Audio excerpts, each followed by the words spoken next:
right. Good evening. Good evening, Comic Crazy. Good evening, KS 787. I decided tonight I want to start something new and interesting.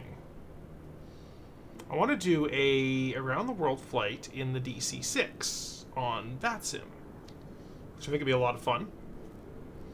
Because I want to be kind of streaming a little bit more, and you know, I got to do a lot of video production, but I want to do some streaming as well. So do some kind of midday streaming. So I'm gonna do the DC6 tonight because I thought the Concorde came out today, but it doesn't. It comes out tomorrow. So tomorrow I actually have a board meeting at the condo, so I can't stream tomorrow night. And then on Thursday I've got a conference call with some aviation groups that so I can't stream on Thursday as well. So in any case, I figured, you know what, I'm gonna test, because I've had the dual streaming set up for, you know, a while. I don't know if that audio is between me or between the thing. That's me.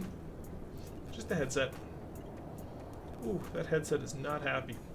Alright, so I've had the dual streaming set up, so I'm on Twitch and I'm on YouTube. And watch whichever one you feel like, but yeah, I like the YouTube one specifically because it's it applies to my watch time overall. So I'm dropping Bravo tomorrow and celebrate becoming a commercial pilot. Nice! Can't wait. Yes. Yeah, the DC6 is a lot of fun. It is my second favorite plane in the game. Now, one of the things about the DC6 that kind of sucks is that, well, I guess it doesn't really suck. You can use the automatic flight engineer. Cockpit pre-flight. And you can hear him. Hey, Arctic Turn. I finally figured out all my problems with the DC6. Turns out it didn't install correctly, and it was tripping the anti-piracy methods. So I contacted them, and they're like, yeah, just reinstall it. Tested. Like, remove it. Like, don't just delete it out of the folder, but, like, Auto and position. delete it. Fuel Like, and fluids. uninstall. Checked. In any case, it works great now. Pressurization. You can still blow up the engine like crazy, but... Manifold and duct pressure. Checked. Hey, dog. Radios. Poor dog is extra neurotic tonight because she was off at the vet today, getting her shots. Doors and hatches. Poor dog. Poor little dog. All right. So let's figure out. So we're flying out of San Diego tonight. I need to figure out which mouse I need to use for what here. Door warning lights. You're pissing me off with his voice. Out. Yeah, they are. He is kind of annoying. Hairpins. So Removed. I need to change Three on this board. to Seat belts and pedals. DC6. Throttles. And connect. Set to idle. All Propellers. right. Forward and 3. I should probably switch you guys over to the game mode. Look at that. Before start checks complete. Start engines. And I need to change my pedal to something more sensible. That's it. There we go. There it is. Just watch your Starlink video. It was great. Yeah, I enjoyed making that thing. It has the worst click rate I've ever seen. The worst click-through rate I've ever had on any video. And I think I know why. I think it's because most of the people looking for Starlink stuff aren't really looking for like deep dive explanations. They're looking for like, how do I plug this cable into this? And can I plug this into my RV? And they don't want the technical details and stuff. So, or, you know, I guess they kind of do. But yeah, I enjoyed making it. How-tos instead of explainers. Yeah, exactly. So it had more. So its click-through rate was bad, but only because its impression rate was high. So, which is, you know, an interesting problem to have. All right, so what we're gonna do, we're gonna clear out our flight plan here. Clear that, and I'm gonna do the Starflies thing and like do something like this. There it goes. So now we just got a little tiny window of the actual game. So what we're gonna do is we're gonna start San Diego. So K-San. And then I figure just for the first night, we're gonna do a fairly short flight. And we're gonna go down to, what is it? El Paso? Something down here. El Paso International. Right on the border. Add to route. Kelp. We're going to Kelp. We're going to eat some kelp. It'll be great. Yeah, so the audio you're hearing, Comic Crazy, that is the DC6 guy. So when you're running on the DC6 and you use the automatic flight engineer, he talks through a lot of things he's setting up. So all those things that Flig does, the flight engineer does for you in this one. Now, by the end of this around the world, my plan is to do all of that manually for the last flight. So I think every single flight we're going to do, we're going to remove one of those steps he does.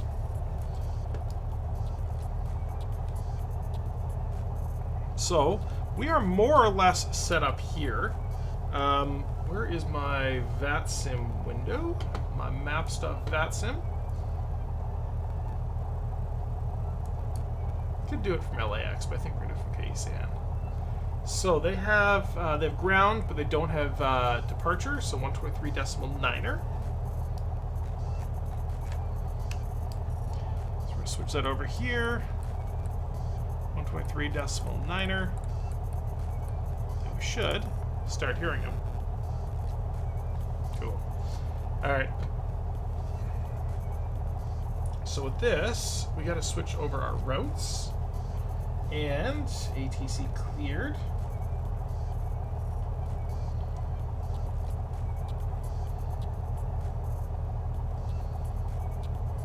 Jet cleared over 2 weeks ago.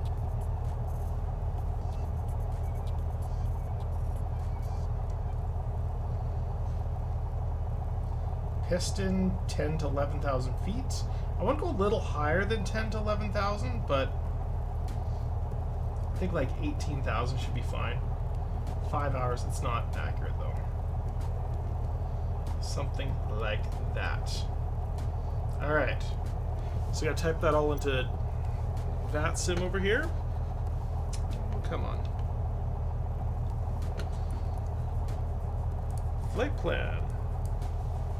K-San.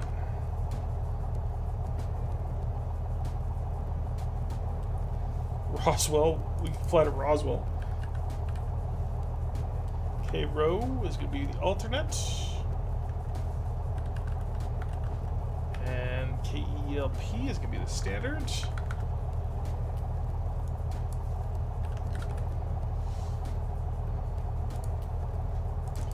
Okay. PGY, IPL, GBN, SSO, CUS, and Hench. We have standard equipment. We are not a heavy airplane. 0030, time on route, 2 hours and 25, just an estimate. 4 hours of gas, 250 nautical miles. Cruise altitude 15,000. And IFR, file flight plan. Cool. Alright, so this is a fairly straightforward. It goes through all of these here.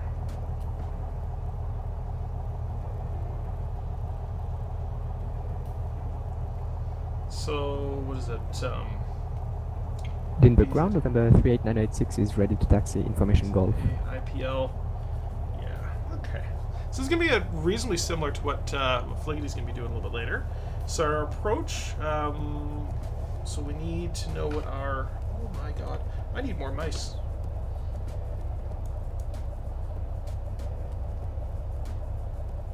Alright, so SoCal approach, 119.6 is going to be our secondary radio. Because there's no tower here. Oh, they completely closed off. Well, that's no fun.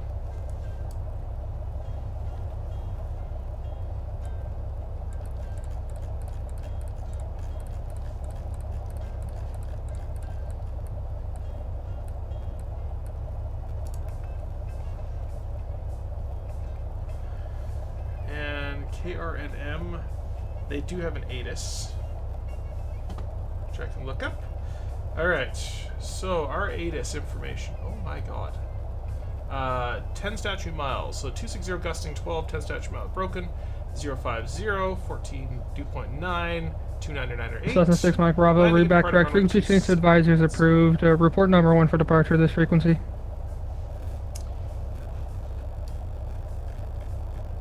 Alright. November 2744 X-ray, wind 270-12, gust 15, runway 27 clear for takeoff. So, Good for takeoff, 27, transfer 2745, sir.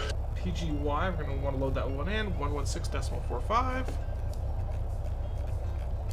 Skyhawk 29 Delta Bay Tour transition approved. Report to rounding Point Loma.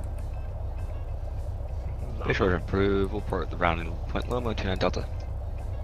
And 29 Delta, verify for me. Out once completed on the bay, you wanted to enter full stop for 27 at Lindbergh, correct? Affirmative. Thank you. Okay, so we should be picking up something. SoCal here. approach, November 38986 is ready to taxi at the GA parking, information Golf. November 38986, SoCal, runway 27, taxi via Hotel Charlie. Runway 27, taxi via Hotel Charlie, November 38986. So I'm going to need... Alaska 1478, wind 270-12, gust 15, runway 27 clear to land. 27 clear to land, Alaska 1478.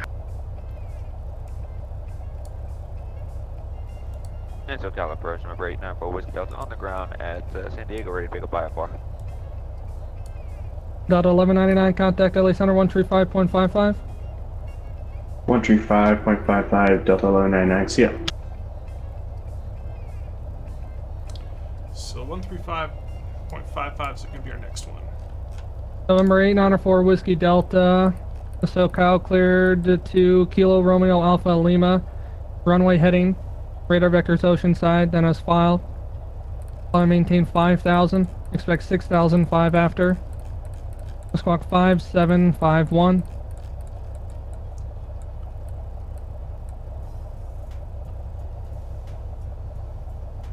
And November 894 Whiskey Delta, disregard that. I had the wrong strip open.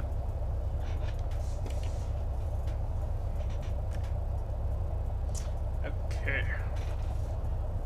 November 894 Whiskey Delta, cleared to Kilo Foxtrot Lima Lima via Zoo 2 departure, Imperial transition, then is filed. Climb via SID, expect flyable tree 905 after, squawk 5757. Alright, clear to Fort Lauderdale via the Zoo 2 departure, Imperial transition, then is filed. Climb via the SID, expect 390 17 minutes after, and squawk 5757. November 4 Whiskey Delta, read back correct, advise ready taxi.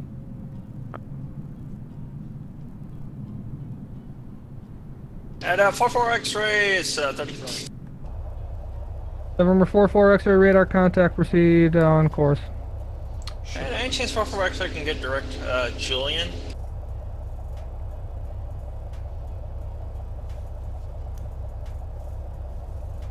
November 44 X-ray, proceed direct Julian. Alright, proceed direct Julian. It's gonna be a right turn direct Julian for 404 X-ray. That's right. November 104 Mike Whiskey, contact SoCal 124.5. 124.5 for Mike Whiskey. SoCal Cessna 29 Delta, we just rounded the point for Point Loma to the bay. Skyhawk 29 Delta, roger, remain over the water, report to 180 at Coronado Bridge. Over the water, 188 Coronado, 29 Delta. SoCal approach, November 38986, runway 27 ready for IFR departure. November 38986, SoCal squawk 5742. Squawk 5742, November 38986.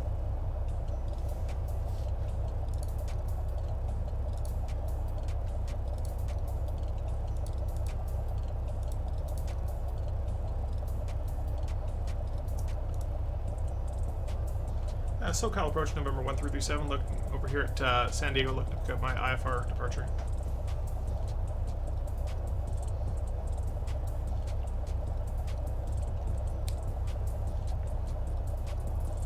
November 1337 SoCal, clearance on request, standby.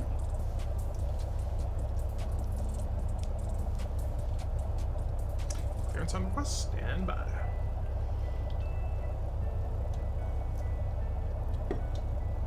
San Diego departure for Mike Whiskey.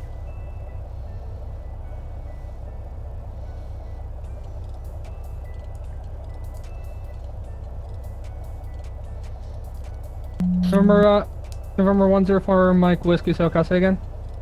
Yeah, I was just came back to you because SoCal departure is not responding. Roger. Standby.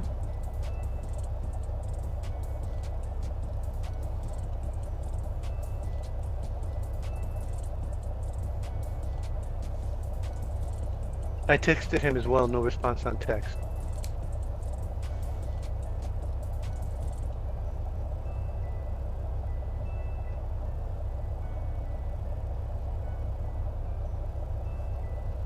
November 104 Mike Whiskey, he's here. Contact him 124.5, 124.5. Roger that, I'll go back to 124.5, thanks. Lindbergh departure codec 108 Mike Whiskey, general aviation, ramp, ready taxi, runway 27. November 108 Mike Whiskey SoCal, runway 27, taxi via Hotel Charlie. Runway 27 via Hotel Charlie at Mike Whiskey.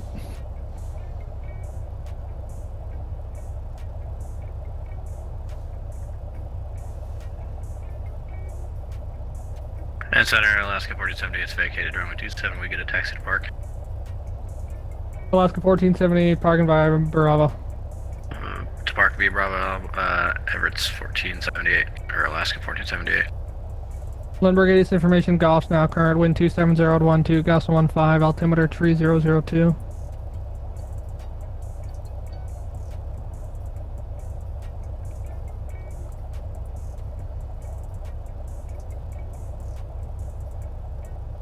Someday today.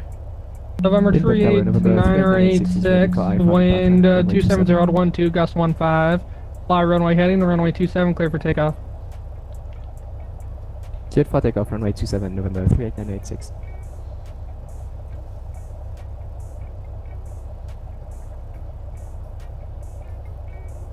Just burning battery here. Someone was walked.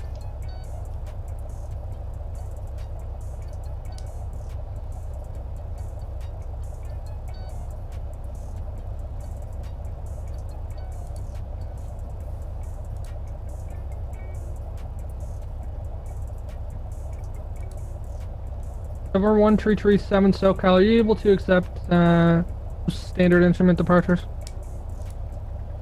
November 1337, yes. I don't have a GPS though. Lindbergh approach Spirit Wings 429. Spirit Wings 429 SoCal, below Lindbergh altimeter 3002. 300 Spirit Wings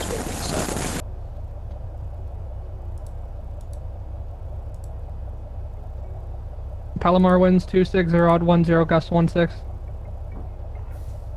Spirit Wings 429 at Lindy, cleared RNAV Yankee, runway 27 approach.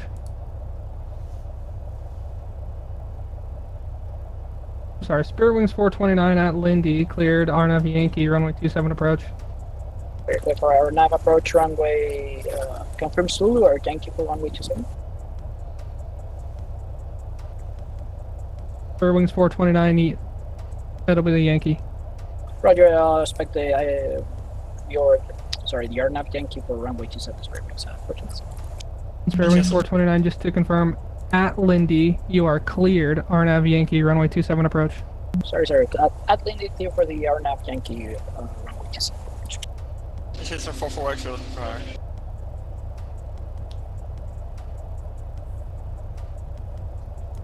November 44 X-ray, climb maintain 13,000. I'm maintain 13,000, 44X. Guy November is tree busy. 8986, radar contact the altitude. Passing 1,700, climbing 5,000, November 38986. This is why it's nice to have a ground controller. Limburg departure, codec 108 Mike Whiskey, ready for departure, runway 27. November 108 Mike Whiskey SoCal, wind 270 at 12, gust 15, runway 27 clear for takeoff. Runway 27 cleared for takeoff, 8 Mike Whiskey. And SoCal 894 Whiskey Delta on the ground, San Diego ready to taxi at signature.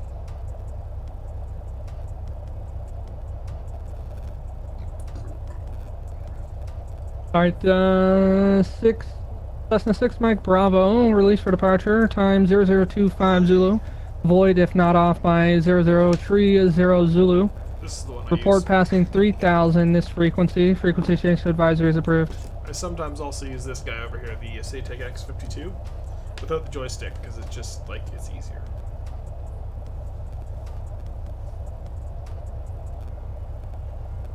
SoCal, Cessna 29 Delta. We're just lifting out 180 over Coronado, 1,500 inbound for Limburg.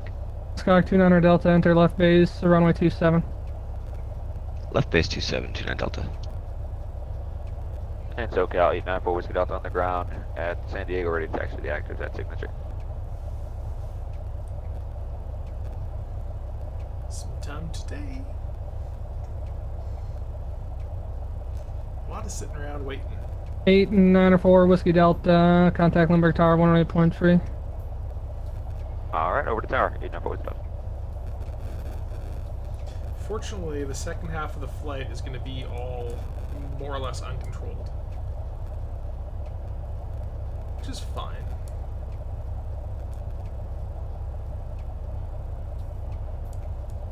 November tree 8986. And proceed direct ocean side, climb maintain 6000. Direct and Oceanside, climbing 6,000, November 38986. Skyhawk 29 Delta, contact Limburg Tower 108.3. 118.3, 29 Delta. Thanks for search. We'll see ya. Limburg departure, codec 108 Mike Whiskey, 1,500, climbing 5,000. November 108 Mike Whiskey, squawk mode normal.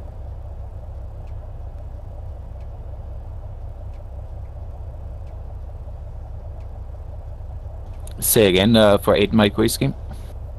November 108 Mike Whiskey, squawk mode normal, mode Charlie, altitude mode. I should have that, but let me double check. 8 Mike Whiskey. Well, that's a new one.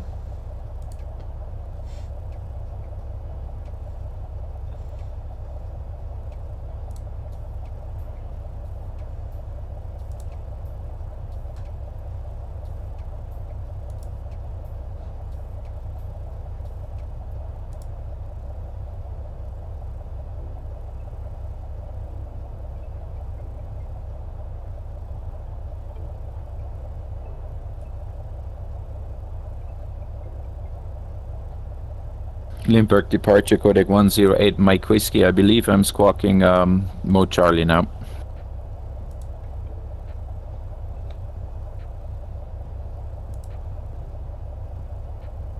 November 108 Mike Whiskey, radar contacts the altitude. 3,500. November 108 Mike Whiskey, proceed direct ocean side. Direct Oceanside, 8 Mike Whiskey. SoCal departure Cessna 6 Mike Bravo, airborne passing 1,600. November 108 Mike Whiskey, climb maintain 6000. Climb and maintain 6,000, 8 Mike Whiskey. November 126 Mike Bravo, radar contact 3 miles south of the ocean side VOR, say altitude. Once again passing 1,900 now.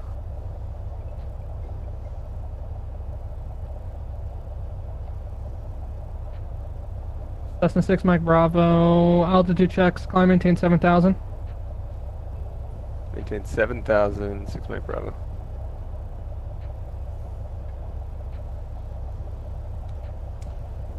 Skyhawk 6 Mike Bravo, proceed direct Julian. Direct Julian, 6 Mike Bravo.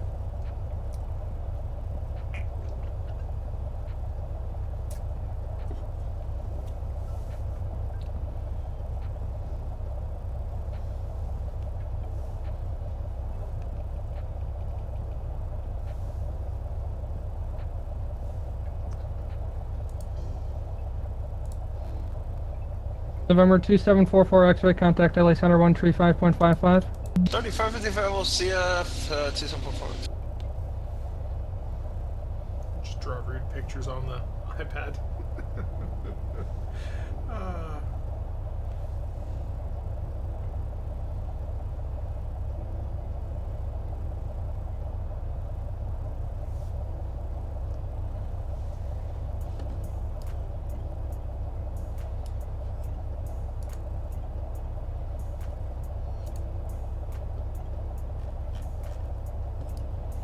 Engine health is questionable. Well, that's just going to make it more fun.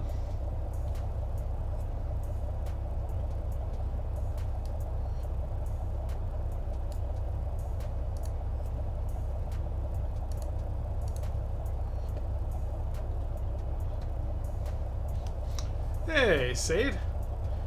Alexander, how's it going?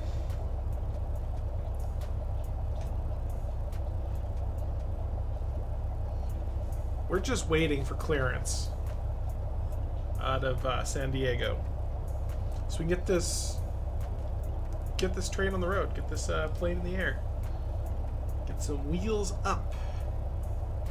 Unfortunately, it takes forever right now. The guy's really busy, and not a whole lot of people there to help him.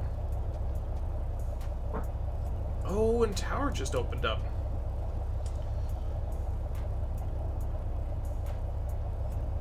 SoCal approach number 1337. I see Tower just opened up. Do you want me to go get my clearance from there?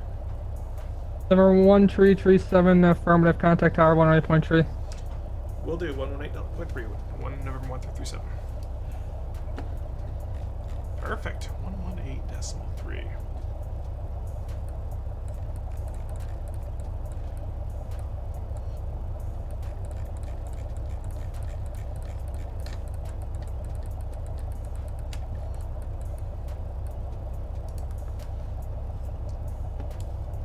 Pencils low. And SoCal departure, November 894 Whiskey Delta, climbing out of 2000 on the Zoo departure out of San Diego. Number 81094. Alright.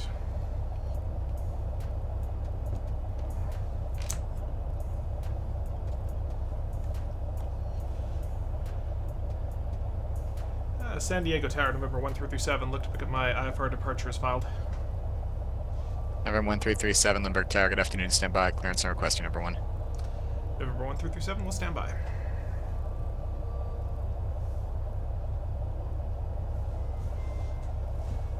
That sucked.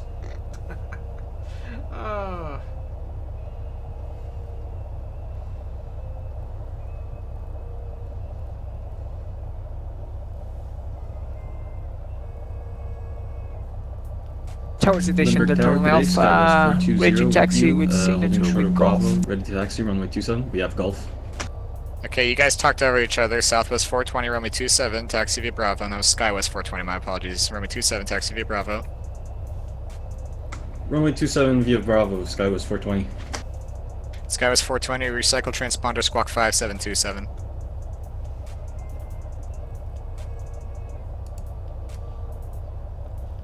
Lindenberg Tower, spare wings 429 on the RNAV Yankee runway 27.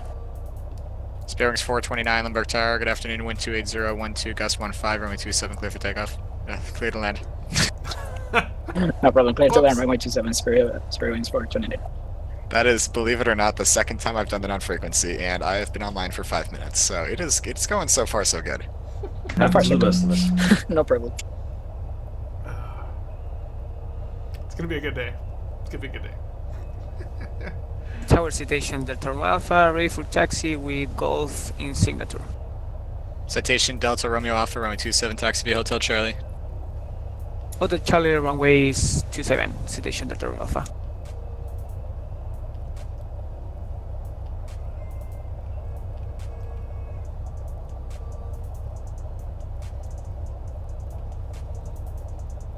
So there's also some templates you can use. Craft. Look at that. Hey, I heard you. Yeah, why don't you go bark at it? Okay. Go sit on the couch. Go sit on the couch. Yo, what a good dog.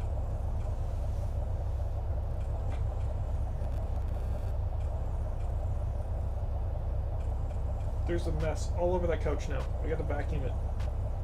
Because you're so dirty. What a dog. What a dog.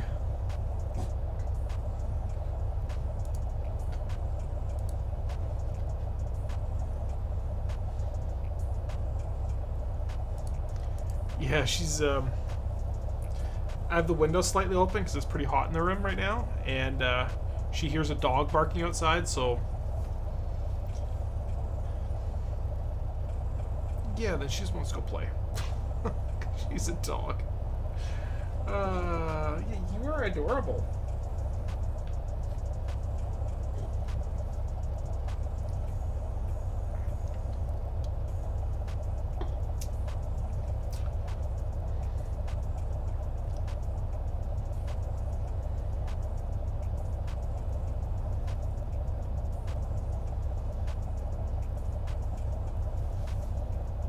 Potato. November 1337, clearance available, eyes ready to copy. November 1337, go ahead. I'm 1337, clear to El Paso, fly runway heading, expect radar vectors, direct Imperial VOR. Departure frequency 119.6, squawk 57, tree. November 1337, can you go through that again a little bit slower? November 1337, fly runway heading, expect radar vectors, direct Imperial VOR, then continue as filed. Departure frequency 119.6, squawk 57, tree. November 1337, clear to El Paso, fly runway heading, expect vectors to the Imperial VOR, radar frequency 119.6, squawk 5733. November 1337, reback correct, contact me for taxi, expect runway 27 for departure. We'll contact you when ready for departure, November 1337. Alright, cool. 5733.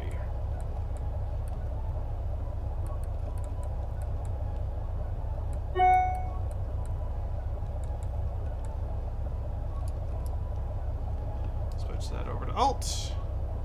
Okay. Time to go start this bad boy. Okay, 119.6 could be our next frequency, which I think we... Yes, it's already set. Canadian, yep. Yeah, I'm Canadian.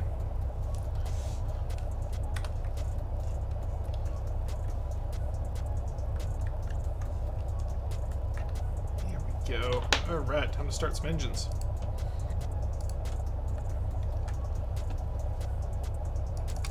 Mags on. Fuel pump is on. Selector's on. 3. Sparings 429, welcome to San Diego, left when able, gate via Bravo, good day. 5. Taxi via Bravo, left when able, 3 wings for 29, thank you. Charlie, Delta, Romeo Alpha, Romeo 27, line up and wait. Runway 27, line up and wait, station Delta Alpha. Started.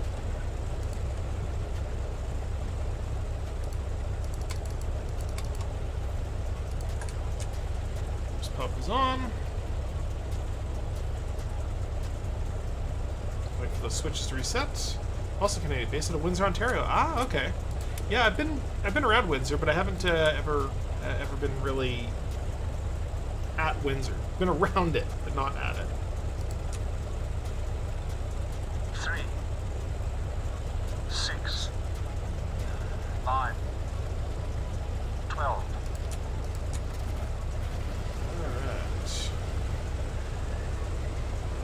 Charlie Delta, Romeo Alpha, wind 2. Romeo Alpha, wind 28012, gust 15, Romeo 27, clear for takeoff. Runway 27, clear for takeoff, station Delta Alpha, thank you.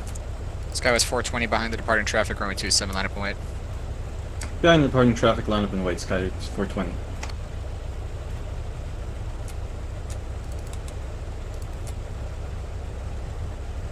Oh, nice. Yeah, I'm out of Edmonton. 9. 12. Pop. Good, our RPMs are staying up. Manifold's good. Check our T's and P's over here. Everything looks good. We're getting temperatures. Things are looking happy. Last engine. Charlie Delta Romeo Alpha contact SoCal 119.6, good day. To departure 19.6. Ah, yeah, Can you Jasper read? Bamford, great. 119.6, good day. 96, good day. See ya. Citation Delta Alpha.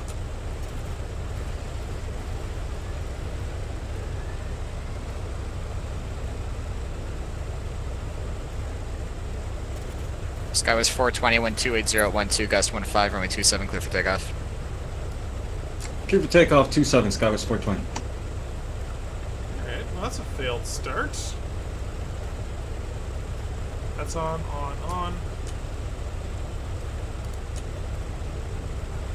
3, 6, 9, 12.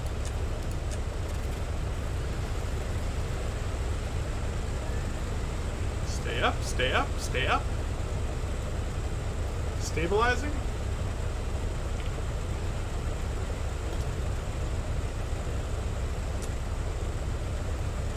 Alright. After start checklist. Start selected boost pumps. Off and off. Battery switch. Plane entry. Battery. Generators and inverters. Checked and on. On. Emergency lights. Skywest 420, contact SoCal 119.6, good day. Ground power. 19.6, Skywest 420. Thank you, good day. Off to start checks complete. Cool. Alright. 9.6, expect heading. Cool. Alright, so if we go into our flight plan and go to our taxi Tower, advisor. good afternoon. Alaska 599, information Golf 5 to Portland. Alaska 599, you got a PDC. I do not have it. Golf. So, gusting 10. Arnav, running and departing Roger, 27. stand by. Okay, so I got a taxi a long way, but that's fine. Information, Golf. Alaska 599, check now. We got it. Raj.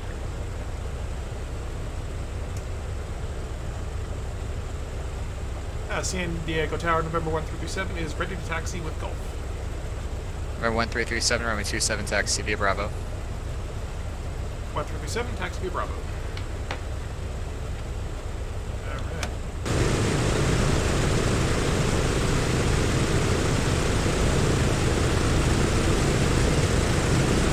Ourselves a little bit of beans.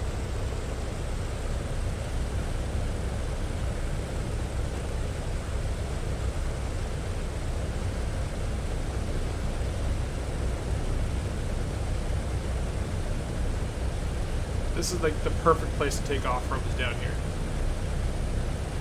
No pushback needed, you just go.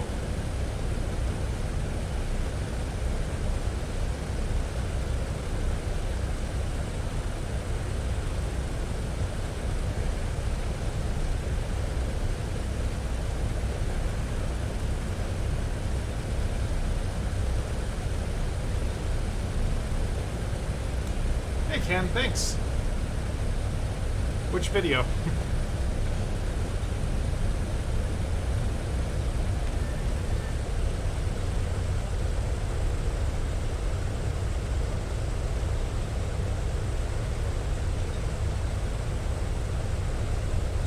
Check our, keeping an eye on our temperatures and pressures. We're still a little bit cold, but hopefully by the time we get down there we'll be alright.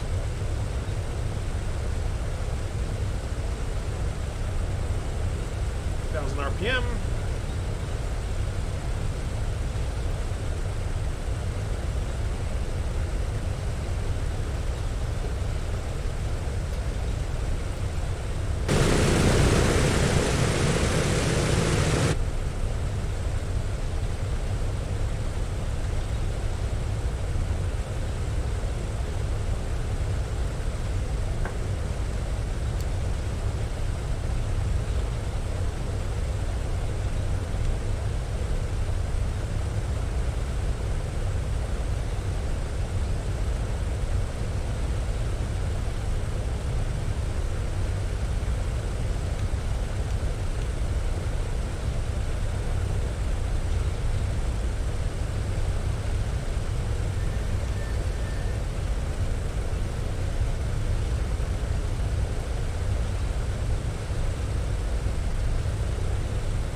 November 1-2 Alpha Mike, Lindbergh Tower. Okay. November 1 Alpha Mike, I was just placing myself in the general aviation area.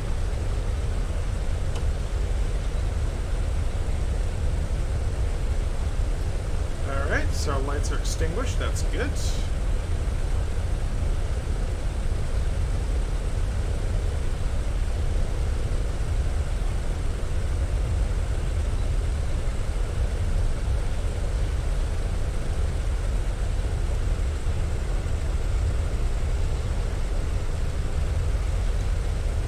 So our carbs are right, but so our oil temperature is still a little bit chilly. At least on the number 1 engine. Everything else seems to be coming up to temperature there.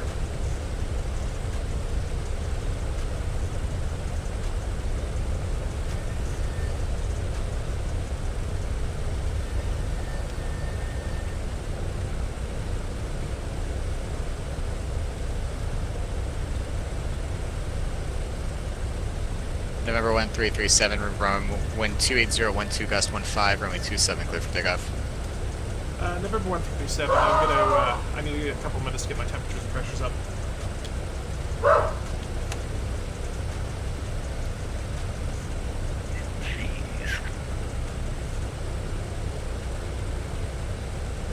So we can see here, so that's a bit cold on the cylinders, so we need to get these a little bit warmer. We'll be okay. Oil temperature is coming up. We're getting there. We're getting there. Oil pressures are okay.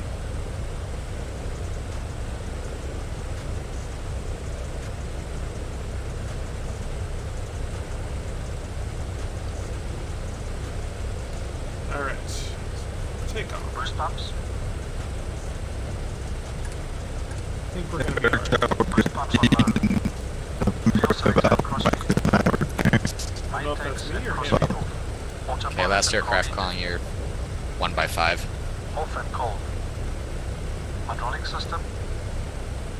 Down, forward, pressure. That was 5 Alpha Mike, which I think it was. You can expect a PDC. You're just coming across the area. It's still not any better. Flaps set 20. Windows and turbine.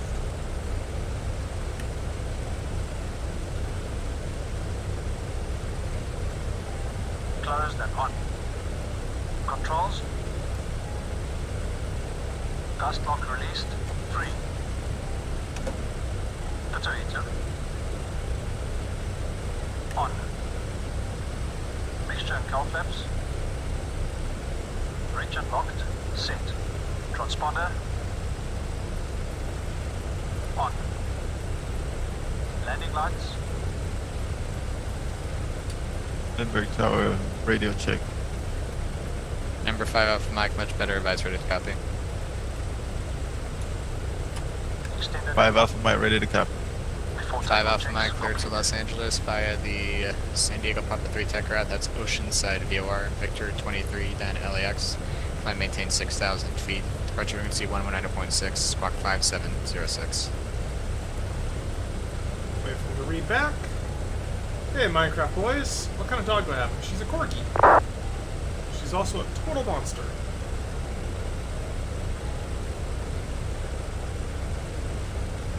Roger, we are cleared to LAX. After Charlie November, then Victor 3. LAX. Is that 6,000. Squawking 5706 and departure 119. 5 Alpha Mike. 5 Alpha Mike, read back correct. Contact me for taxi. Expect runway 27 for departure. Roger, we'll contact the taxi. Yeah, departure 5 Alpha Mike. San Diego Tower, November 1 Alpha Mike, are you handling ground as well? Remember 1-2 Alpha Mike, affirmative, go ahead. San Diego Tower, November 1 Alpha Mike is Diamond DV20 at Charlie.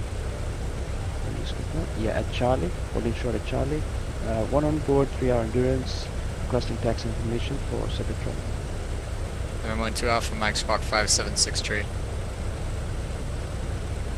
Squawk 7563, and then I go flight. 5763, 5763. 5763, what go flight. November 12 Alpha Mike, you're cleared to enter the San Diego class Bravo airspace, report ready to taxi.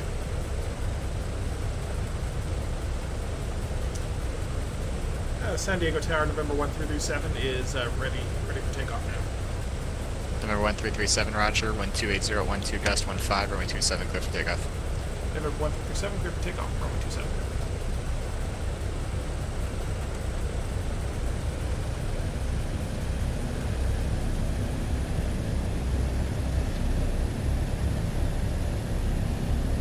Alpha Mike, ready for taxi.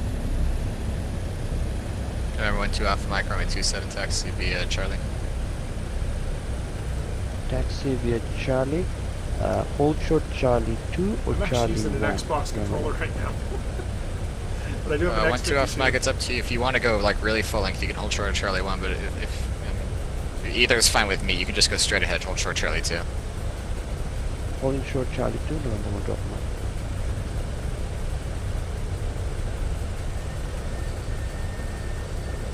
Alright.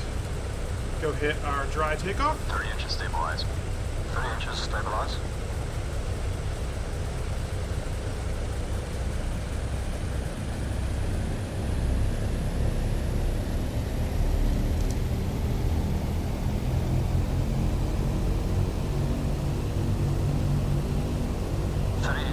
Stabilized.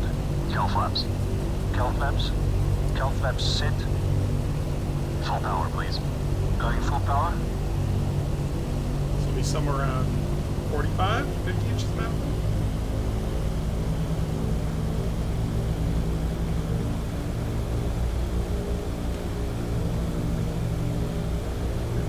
Jeez. Full power set.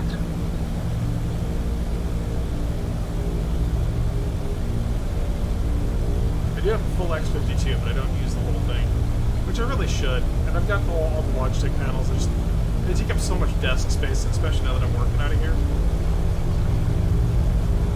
Alright, 100, start, pull slightly back. Let her fly away. Excellent. Auxiliary, gear up. Gear selected up. Room 1337, contact SoCal 119.6, good day. 109.6, November 137. Lights up, flaps up. November 12 Alpha Mike, wind 28012, gust 15, runway 27, clear for takeoff, make right close traffic, runway 27, and report midfield downwind each pass. Clear for takeoff, runway 27, report midfield right down traffic. Meter power. Setting meter power, 48 inches, 2600 RPM.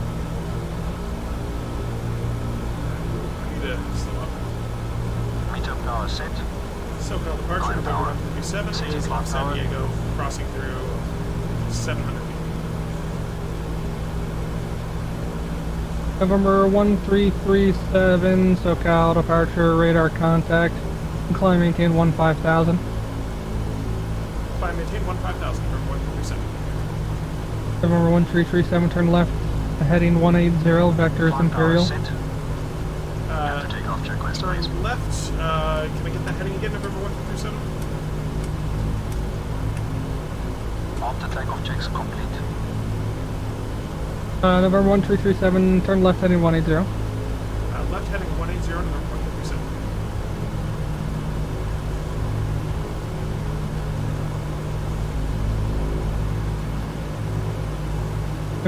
November 1337, turn left, heading 270, vectors Imperial. Turn left heading 270, November 137. November 1337, affirmative.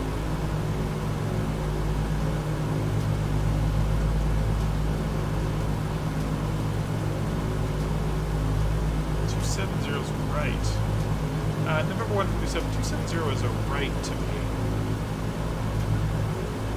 November 1337, you can continue your left turn. You're already making a left turn 180. Just continue that eastbound. November 1337, left 180. I'm sorry. November 1337, left 090. Jesus. No worry. Left 090, November 1337. I think it's time for me to get a tea break.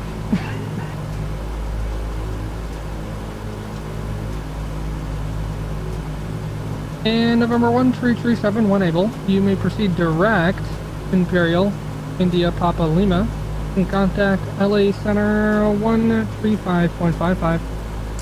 November 1337, about 13555, and direct Imperial.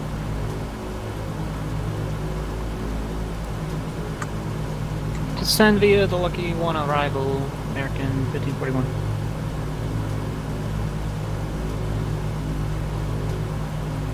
LA Center, November 1337 is currently crossing 3500 for 15,000, direct Imperial. November 1337, LA Center, roger. LA Center, Alaska 49, back in the cockpit. Roger, Center will be right back.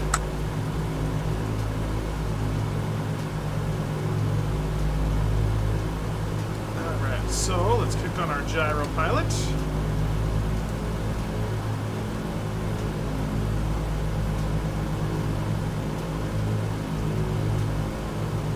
Alright, that was a takeoff. Gotta love steam gauges, I know Minecraft. FlexJet 652, radar service terminated, frequency change approved.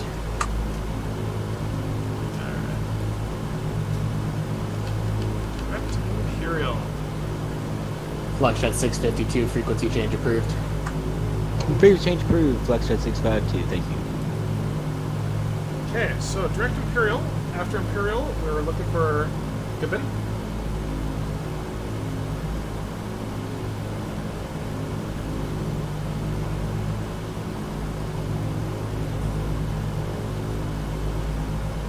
Bend 116.6. Put that in over here. 116.6. And we'll see when we pick it up. And of course we can't. That's okay.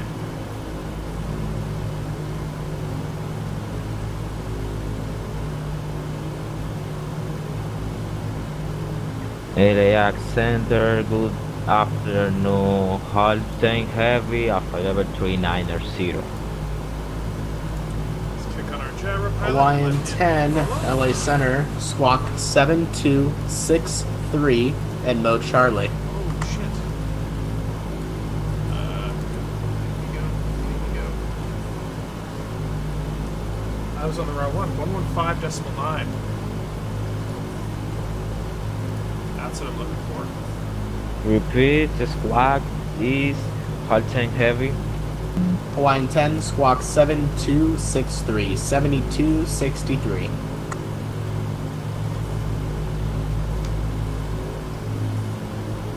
Okay, squawk 7263, halting heavy.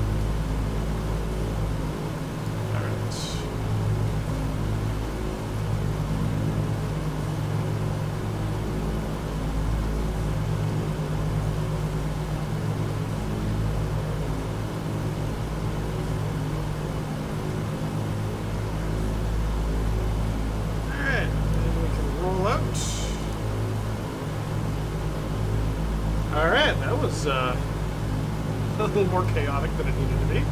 LA Center, this is Duck number 495, coming via the Orca 5 departure, heading towards Clipper. Now we're up. .com 495, LA Center, hello, climb maintain 8,000. So once we go direct, up to 8,000. Which is actually pretty much the heading we're already on. Whoa. Subjet 557, descend via the Legos 2 arrival, Los Angeles altimeter 2997. Wasn't perfectly on the radio. Descend by Legos 2 arrival, altimeter 2997, expected 557.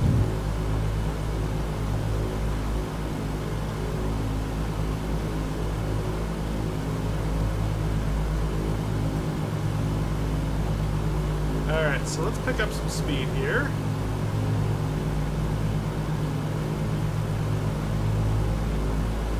DOCOM 495, climb maintain 10,000. DATCOM. Up to 10,000, DOCOM 495.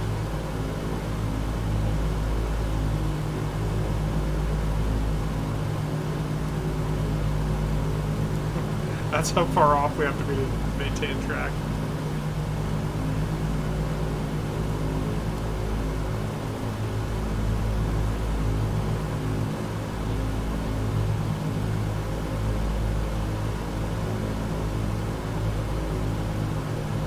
DOCOM 495, climb maintain flight level 290. So one Up of the to things flight about level this plane 290, too is DOCOM that 495. there's no altitude pre-select. It's just climb and then you tell it when to stop. So we're going to 15,000. Hawaiian 10, radar contact, overhead Elky, welcome aboard.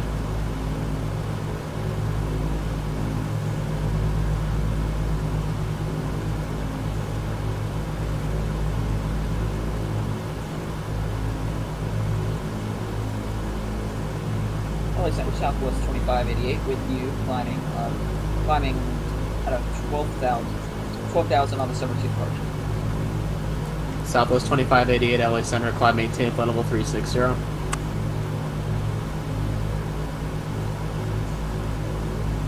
Did you say flight level 260 or flight level 260? South 2588, climb maintain flight level 360. Up to flight level 360 for Southwest 2588. Alaska 489, descend via the Disney 5 arrival, Ontario altimeter 296. Descending via the Disney arrival, Alaska. Okay. I wonder how Potato's faring. Potato should be running partially on YouTube.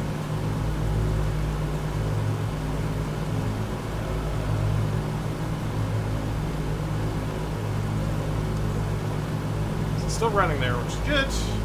Yeah, thanks Minecraft. This is, I figure this is the hardest way to do this flight is with a plane like this, where if you pin the throttle too hard, you blow Information up. X right now, current Las Vegas, wind 3504, altimeter 277. Nobody else is online, that's okay. Halting heavy, ready for descent, LA Center. Ground speed, Hawaiian 10, say again. 2 hours, 13 minutes. Records descent, halting heavy. 2 hours, 42 minutes. But I've also not picked up full speed.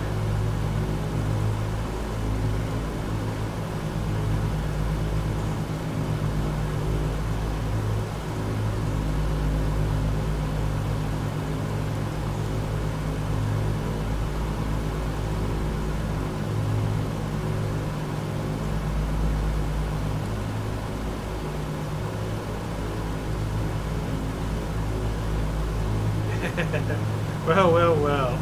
Basic 747 in a few minutes doing a barrel roll. See, when you say you're going to do a barrel roll, you can't then cop out and just go, I'm actually going to do an aileron roll. No. You have to do a barrel roll. 5-5 Papa when you're starting that. Sorry. I don't make the rules. Number 55 Papa, descend and maintain flight level 240.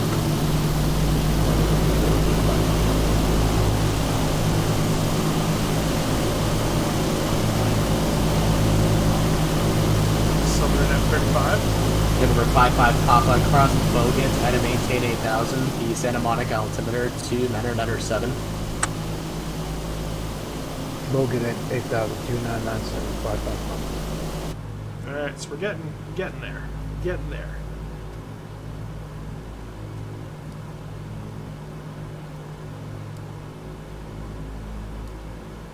Yeah, this is such a gorgeous plane. They did such a good job. Like, when the engine hits a certain level of RPM, the whole plane starts shaking, and like the panel shakes differently from the rest of the plane. It is so awesome. Just the level of detail. So I wanted to do it in this plane. Not like anyone can do it in a 737 or 747. But this plane, it's slower. Like you can do it at TBM at about the same speed as this. American 1541, contact SoCal Or you can do approach this, 110.6. Good night. 19.6, American 1541, good night. Los Angeles Center, United 2531, flight level 400. United 2531, LA Center, roger. Is that jet 557, contact SoCal approach 124.5. SoCal 124.5, is that your 57? Thanks, see you. Yeah, this isn't available for the Xbox. Which, yeah, it does kind of suck. But, you know, such is life, I suppose.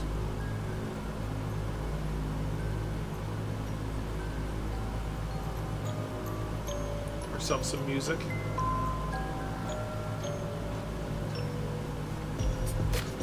Yeah, maybe someday, yeah. Hawaiian 10, I show you turning off course, turn left heading 040. Oh shit. Heading 040, hard tank heavy.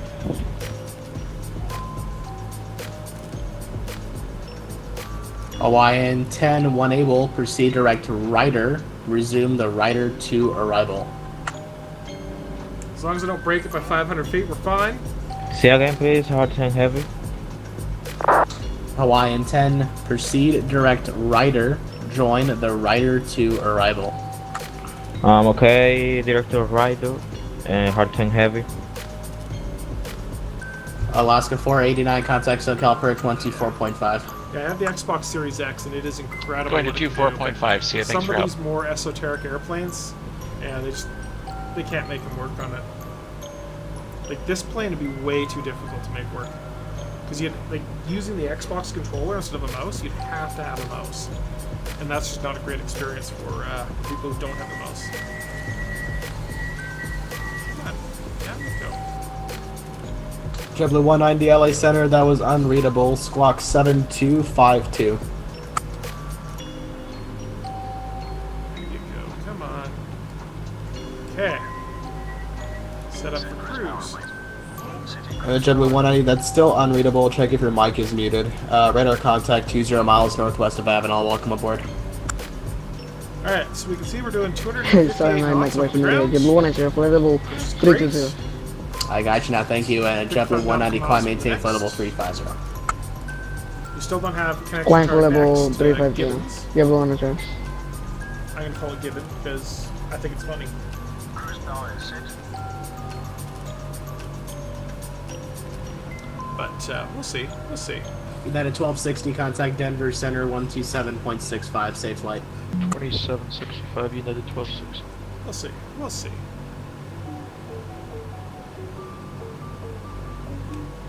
Cruise checks all complete.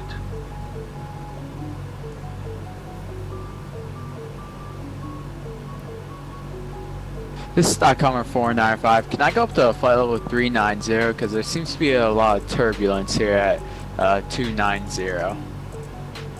.com 495, what'd you want again?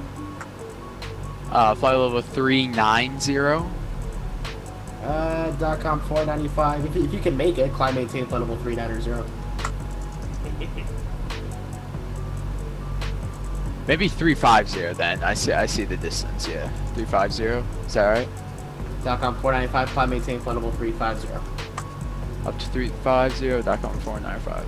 And .com 495, you said it's All light right. turbulence or We've moderate? got our next one. So once we hit Ippel, It's moderate.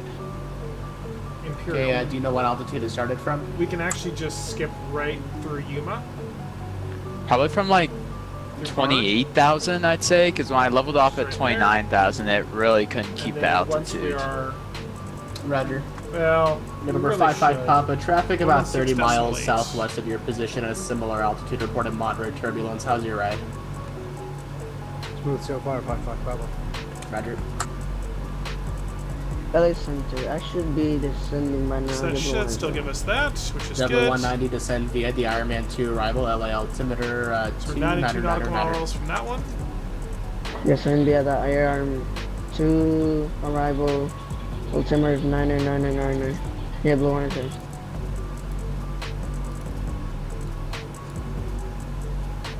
Allegiant 257 with X-ray, I'm ready to taxi.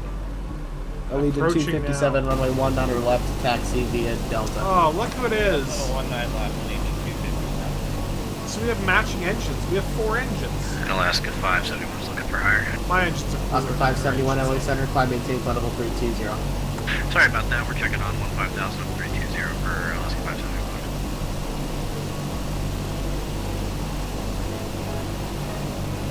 Oh, you know what I didn't do?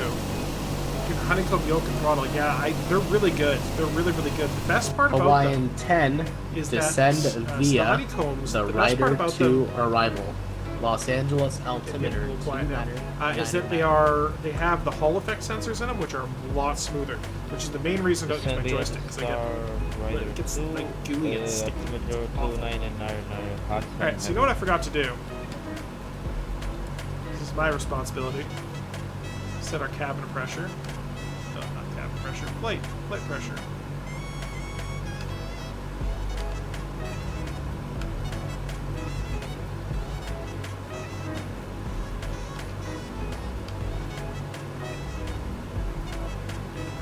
I don't know why we can set both of those. Any case, it's gonna start losing pressure now because it screwed that up. Any other recommendations? I really like the Logitech flight panels myself. I have a full set of them. I wouldn't recommend all of them. If you're doing VATSIM, the radio panel is absolutely brilliant. If you're not doing VATSIM, the radio panel is completely useless. It's just kind of how it is. I like the GPS panel. I think to me, that's the best one to get. Especially if you're in small Yeah, GA the turbulence areas. was pretty much in between like the high But if you're 20,000s up in, to 30,000. The only other one I would get would be the so there's also the like the trim gear panel, which is a really nice panel as well. Maybe 712 LA Center standby one.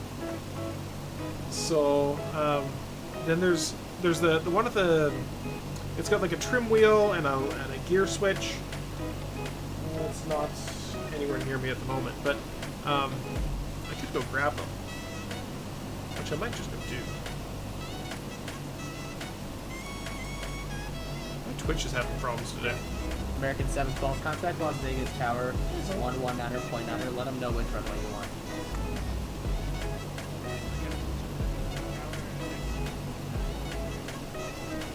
LEG 257, contact Las Vegas Tower 119.9. Talk to you soon.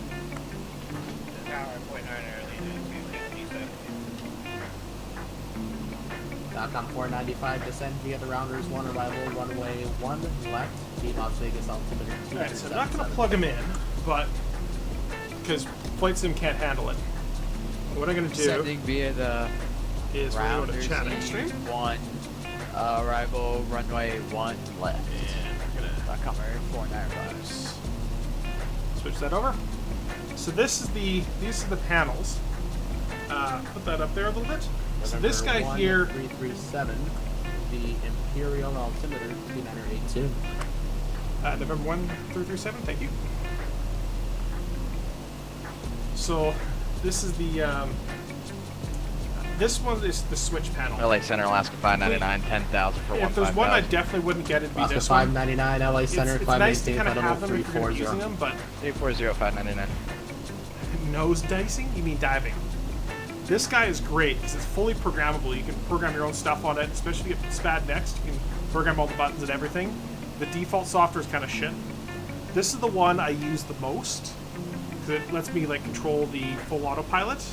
And then this one down here for radio navs and stuff for VATSIM is wonderful. Center Southwest 1468, flight level 36025 miles from But that's my general recommendations for flight panels and stuff for the flight sim. Southwest 1468, LA Center, squawk 7306. Yeah, no problem, Minecraft. 7306, Southwest 1468. Seabass, having fun down there, obviously.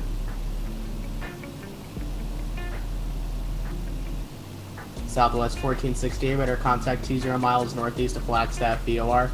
Descend via the Rockstar 1 arrival, runway 26 left transition, Las Vegas altimeter 2977.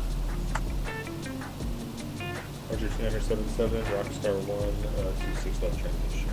Southwest 1468. November 55, Pablo contact SoCal approach 124.5. 28455. Nice thing about this plane is JetBlue 190, contact you SoCal can approach fly into no icing with 124.5. this plane as well, I believe. I don't know if it's like thicky, but It's flight sim. It's close enough. It's up to you. JetBlue 190, contact SoCal approach 124.5. Contact the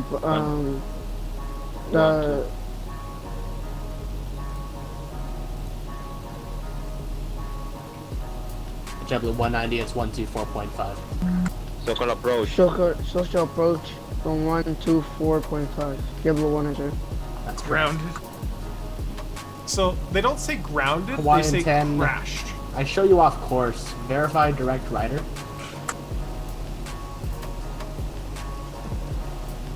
I don't see you. Is that a crater? Is that where Seabass is? Right there? Smoking crater? Oh no, there you are. Yeah, that's a crater. You are in a Boeing after all. Just saying. Technically, I'm in a Boeing because I think McDonnell Douglas is bought by Boeing.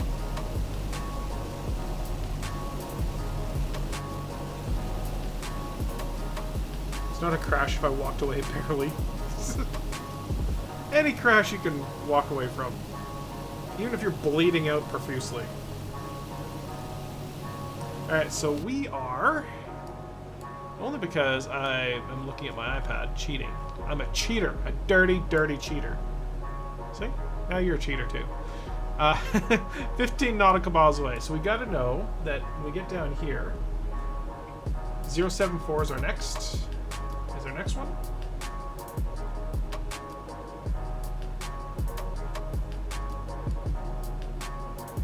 Los Angeles Center, good day. Helicopter 5055 strap with you out of Boulder City. Like to be VFR. Which actually is not very far. We're only 2 degrees off from that. Number 505 Foxtrot, LA Center. Contact Las Vegas Tower 119.9er. Oh, they came up with 119.9er, good day. It's kind of annoying that I can't switch, you know, VOR left and right.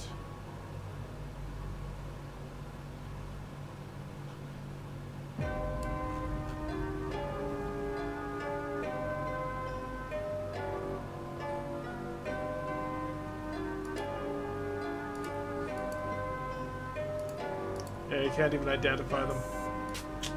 So disappointing. That's just actually a flight sim thing. Hawaiian 10, Los Angeles Center.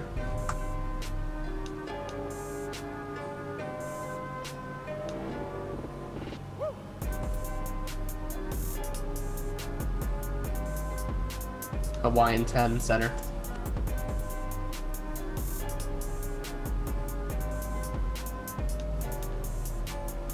Departure Allegiant 257, 4,900 on the SID.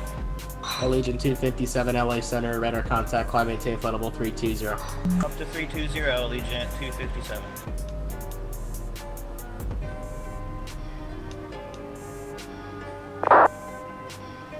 Southwest 2588, radar service terminated, frequency change approved. Putting Ecom 122.8. Thanks for the coverage. See ya. I'm so sorry, hard tank heavy, second please. Hawaiian 10, I still show you off course. Are you direct rider? Oh, see, I have problems with the autopilot. I manual heading right now. Sorry, hard tank heavy. Okay, Hawaiian 10, no problem. Fly heading 020, vector on course. Descend and maintain 11,000. In the game. Whereas on this, if like the radios screw up, I just click a different button, fix some stuff, click the button. If I head in 020, descend and maintain, whatever it is, hard tank heavy. Hawaiian 10, descend and maintain 14,000. 14,000, hard tank heavy, thanks.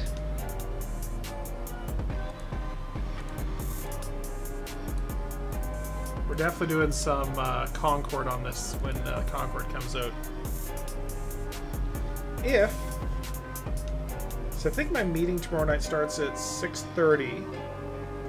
If I finish work at 4, I can stream tomorrow at 4 for like 2 hours with the Concord, just messing around. Which I think is what I'll do.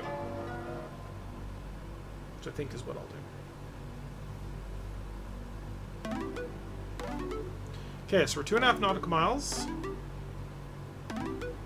Oh, why did that pop off? Oh. Because we're too close to track it. Which is fine. LA Center, Delta 1581, climb via Summershore. Departure, passing. Flying over the VOR. Yes, I am. Yes, I am. Delta chicken. 1581 LA Chickens. Center. Hello, climb maintain flight level 360. Chickens. Climb and time flight level 360. Alright, so we're gonna do a quick Hawaiian 10, turn right heading 070. Alright, so we're just past the VOR, which is perfect. Oh, don't do that. For heading 070, Hawaii 10 heavy. Okay, that can go on, thank you. Turn you on. Gyro pilot. Gyro pilot. There you go. Center, good evening. Alpaca 23 Lima Heavy flight level 320 inbound Parker VOR. Because gyro pilot's a bit finicky. If this isn't straight ahead, it will not. Back lock at on. 23 And it'll just Lima disengage. LA Center, squawk 7255. Okay. 7255 Alpaca 23 Lima Heavy. Perfection. So 116.8 is the VZA, so that's barred. And then after Back at barred, 23 Lima, radar contact 30 miles east of Parker. so once we're 32 away from barred, then we can switch over to the next one, which is going to be this guy right here. Where is it? It's call out. There's Gila. LA Center, good afternoon. This is Lufthansa Cargo 8295 with the flight level 360. Yeah, thanks, Lufthansa Minecraft Boys. Cargo 8295 LA Center, squawk 7305. 7305, Lufthansa Cargo 8295.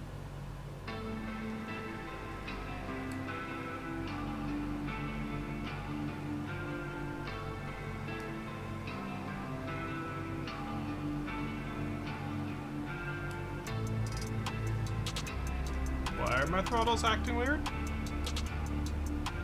Dunno. We'll figure it out. I'll figure it out.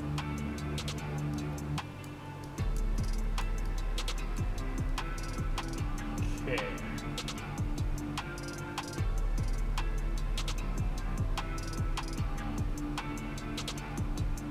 Alright, so we're going to switch over to heading mode again. Heading-ish mode. We're going to switch over to the 116.8 and fly direct.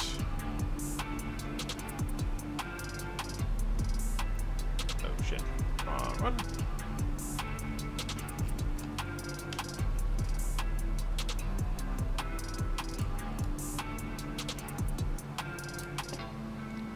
It's slightly off course, a 7.5 reciprocal of 255, which is true. And we're just going to pop this back into loc mode. It's a little precise for Alpaca 23 Lima, cross console at and maintain 17,000, the Ontario altimeter 29908. So fly straight overhead of it. Cross on console at Then once we're at approximately 32 nautical miles out, then we will turn to the next VOR, which is our Gila Bend, 116.6. Hawaiian 10 heavy, contact SoCal approach 124.5. 124.5. We're already picking up. Contact SoCal approach on 124.5. Thanks for your service. Have a good afternoon. Bye bye. Hard 10 heavy. See, You too, alternatively, good night. Southwest 1468 at Preno, cleared ILS runway 26 left approach. so once we're at the 247, we could then intercept, but it's not enough of an angle to give you a very definitive point. So that's going to give you a fairly wide range Center of like American 10 712 nautical miles. passing 5,200. And because we have a DME, American 712 LA they can Center, actually radar just use that. contact, climb So maintain flight level 320. once we get 66 and approximately 247, so the reciprocal 247, so that's when this big needle is the 247.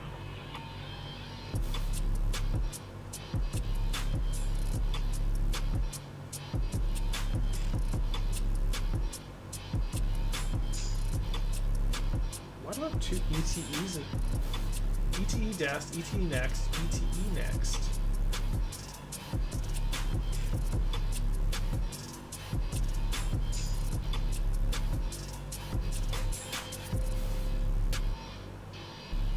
Got 2 of these. ETA dest, that's more useful.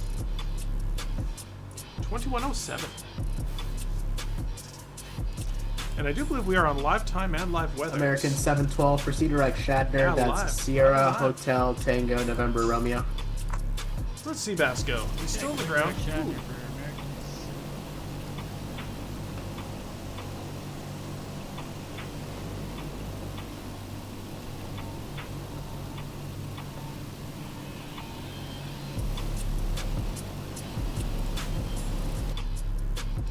Check our pressurization situation.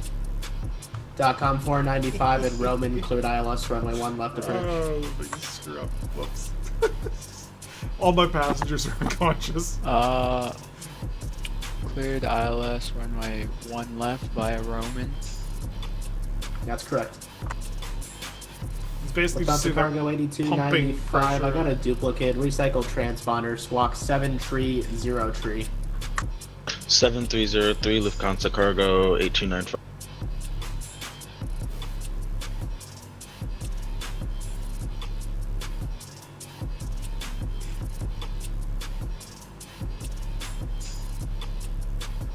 Lufthansa Cargo 8295, radar contact 20 miles north of Mormon Mesa VOR, welcome aboard. Copy, Lufthansa Cargo 8295. Really should be on, I think, the highs. Which is fine.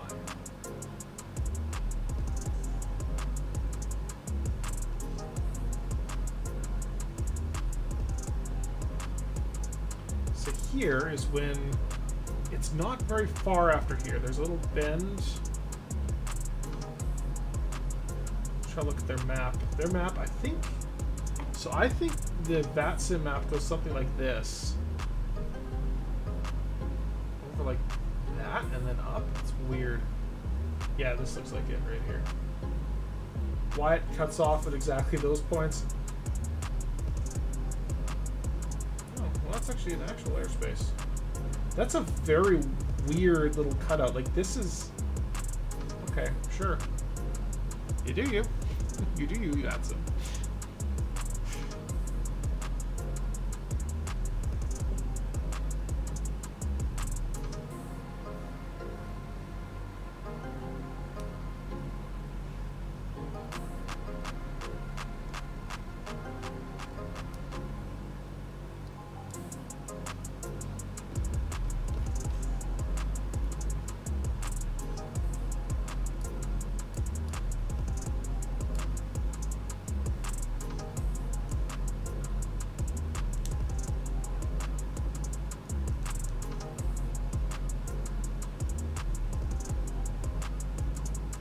American 712, proceed direct Angel. Okay, we're direct Angel now, American 712. Say again for Allegiant 257. No, it's not for you. Oh.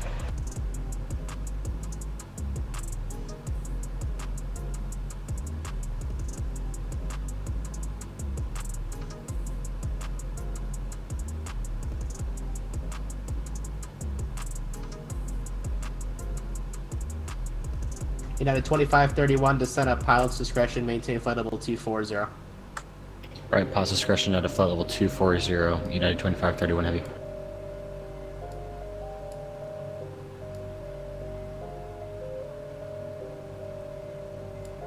So it should be coming over the VOR very soon. Yeah, there it is. Which means it's most prudent to set ourselves over into the gyro pilot mode.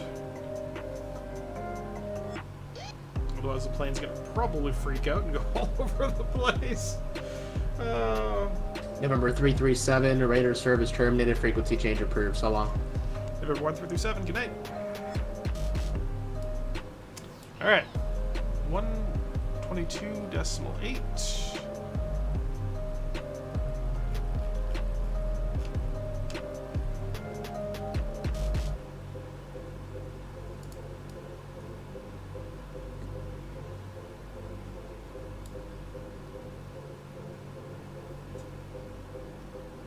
what's this guy called? The Bard.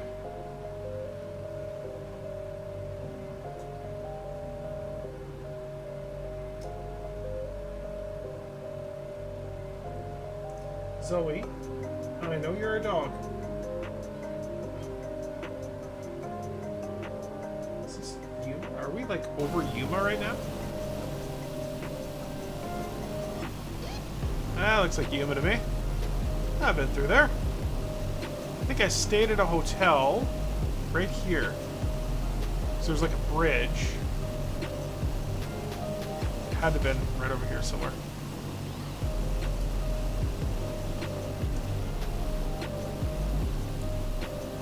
Yuma traffic November 1337 is over the Bard VOR at 15,000 feet. Westbound or eastbound for Roswell. Not Roswell, I'm going to.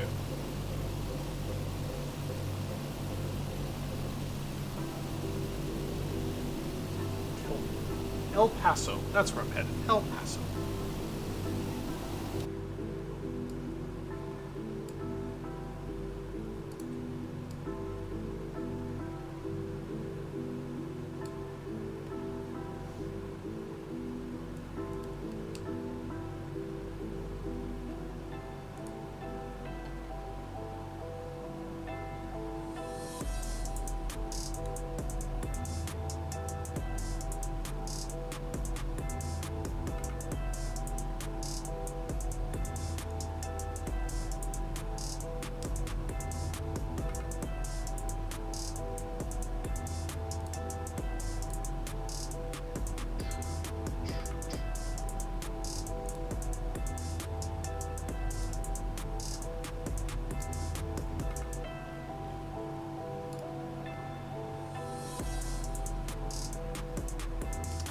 Bring up the iPad for all you guys to see. Kind of helps.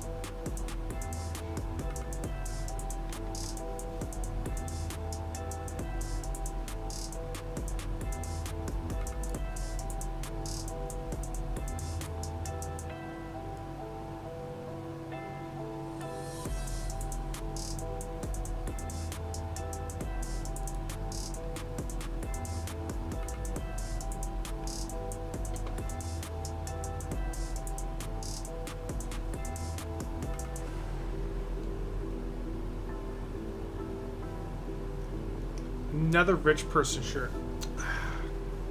These are like, it's like little dolphins. No, it's fishing lures. Super rich person shirts. How's it going, Logan Delaney? We are flying the VORs because we're doing an around the world trip in the DC6. I just decided, you know what? I want to do an around the world trip. Oh shit, oh shit. I'm out of fuel. I just saw the fuel flow go down, and then... That's so weird. What is this? Oh. 500. Thank you for the follow there, Super Fuzz. This is the, we're doing it the hard way. Doing it the hard way. All VORs, you can set this up so it's got a 430 in it. We're not doing any of that. And thanks for the follow, Logan Delaney. I'm 8 away from having 420 followers, which is kind of the only number that matters, after 69, of course.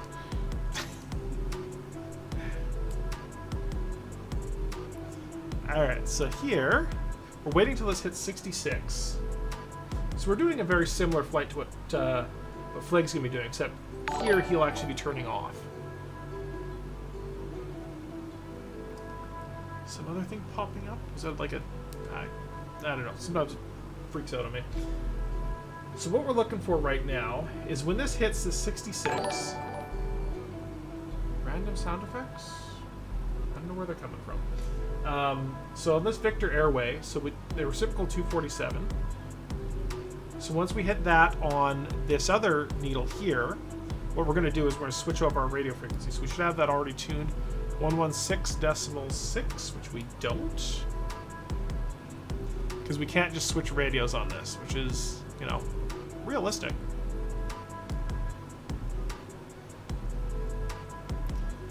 So we're gonna switch over to gyro pilot mode here momentarily. As soon as we hit that 66 nautical miles away with this bigger needle here at the 247, which is pretty close to, but we gotta wait for it to both match up. Because this other needle, it's gonna hit that 247 for like 10 nautical miles on either side, which is why it's pretty much there right now.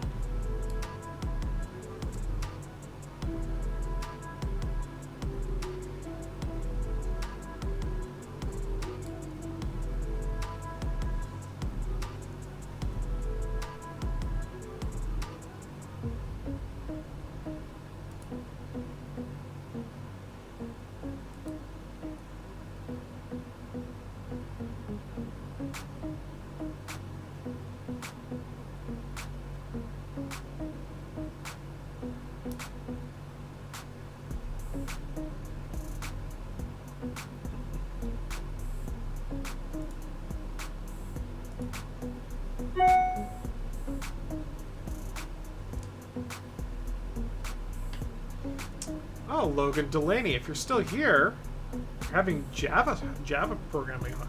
I'm assuming you're saying with your Java homework that you're not, working at Starbucks and need some help brewing, because I can't help with that. But programming, I can definitely help with. Although I've never programmed, I've only done really minor stuff in Java specifically. I love programming. It's my day job, senior software developer right now. Why does this blip like that? It's very weird. Oh, these are not happy engines.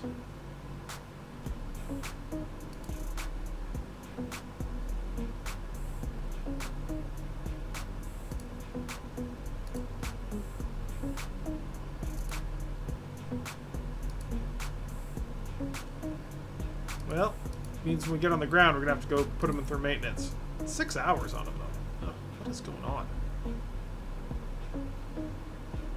Lots of oil. We're not stressing them at all. Figured out it just took me a minute to get back in the swing after spring break. Yeah, I know what you mean.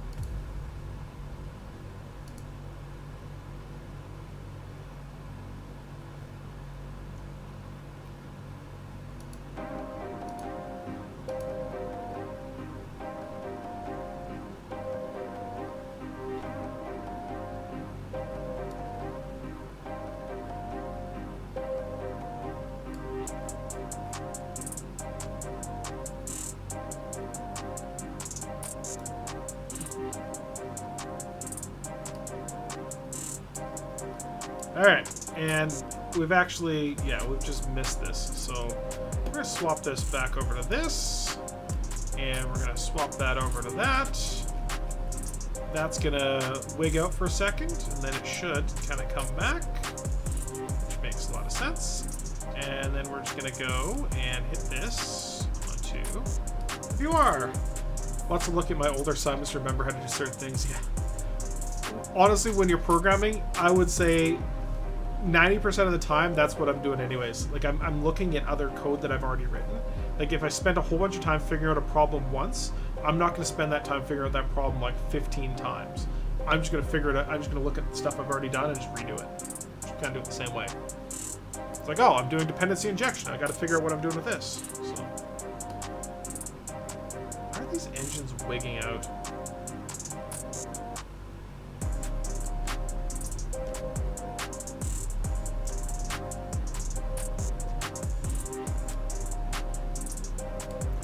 They're not happy engines, that's for sure.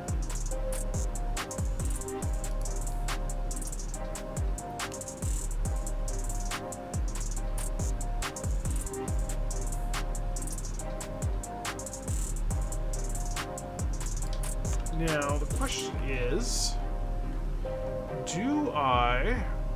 So I definitely want to go, don't want to go on alt. Cross feeds are off. It's probably fine. So I've got enough gas in all the tanks.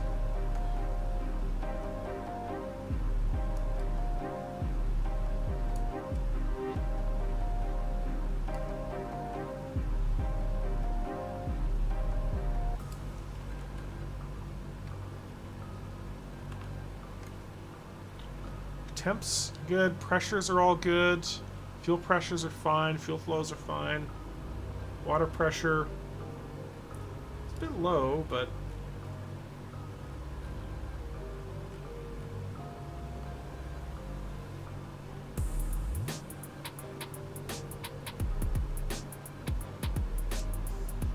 cylinder head temperatures are fine. Interesting. Interesting.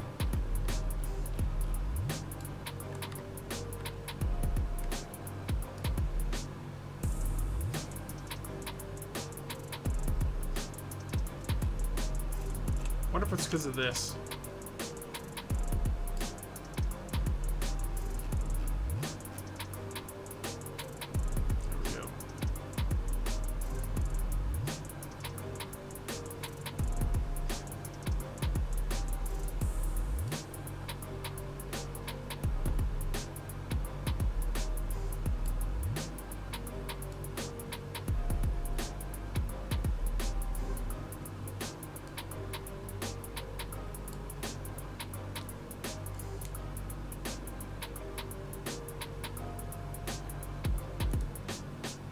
Hey, Nizwan spotting? Nizwan, NZWN spotting. I can't pronounce anything. I am awful. We're flying the DC6 right now. We're starting an around the world trip. We started in San Diego because I figured it's a decent enough place to start, mainly because I want to do it all on VATSIM. And that's actually where we are. We're on VATSIM right now. So we're talking to the other planes, other pilots, anyone else flying. Of course, we're outside of the control zone right now, so it's, you know, 6 and 1/2 dozen the other. But if we're flying earlier in the evening, say, you know, 6 o'clock to 9 o'clock, there's going to be a lot of controllers open, centers open, so it means for at least a significant portion of it, the American part of the journey, which we're stopping in El Paso tonight, so the first part of the journey is going to be fairly well covered. At least it was. So this entire part of the journey here was covered on VATSIM, but then this other second half isn't, which admittedly is the longer part. We waited on the ground for nearly an hour to get our IFR clearance. So, but after that, so I'm going to turn off some of this winds. Yeah, we're going to go use our VFR sectional. So over here, there's a whole lot of stuff that's open. So hopefully as we get into further days, we're going to be able to stay on VATSIM for a lot of it. Because a lot of it is, so this journey I'm planning to take along the south coast because I like, you know, oceanic kind of flying. And then we're gonna turn up north, up Georgia, all the way up. And because this plane doesn't have a huge range, we're gonna end up here out in Gander. I think this is Gander.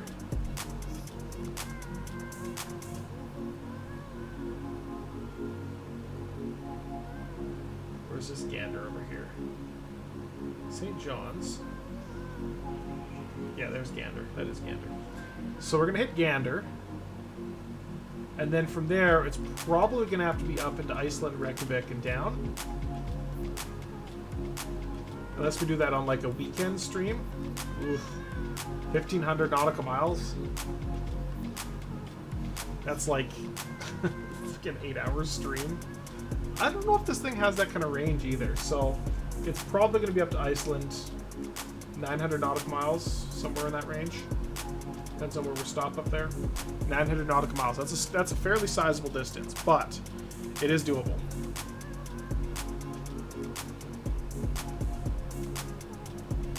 JP152 got up to Maine and got busy. So which is the JP152? Like the Cessna 152?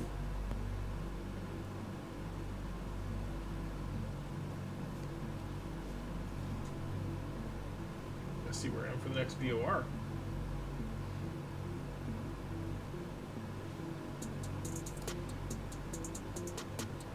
What I really should be doing is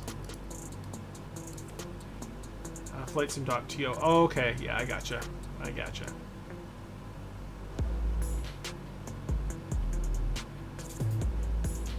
Okay, has autopilot. That's hard mode because you're going slow too, but you can't really blow those planes up. So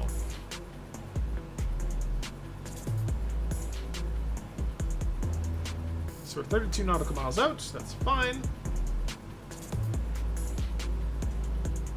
So after that, we're to TFD, which is Stanfield, 114.8. So tune that in over here.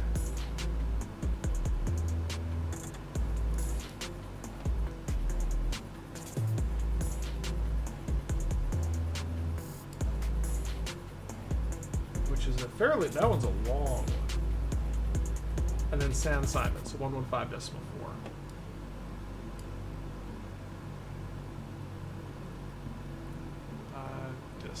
.4. Not gonna tune that one quite yet.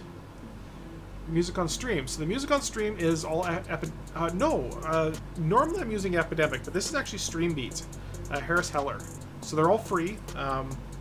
Makes them available, so you can check out what Alpha Gaming. They have a Discord which lets you download all of them, so that they're actually playing off of a old iPod that has a dead battery. So I just plug it into power and off it goes. It's happy. You know how long it takes loaded like the fuel you need? Yeah. Yeah, it's this plane's gonna need an overhaul of these engines. I don't know what's going on.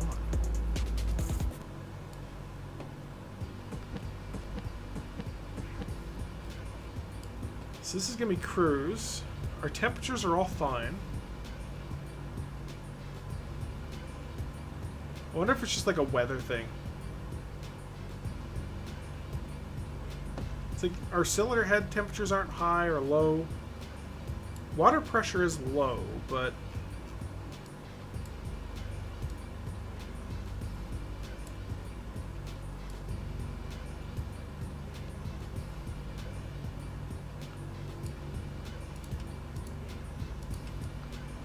click on the carb DI, see if that helps.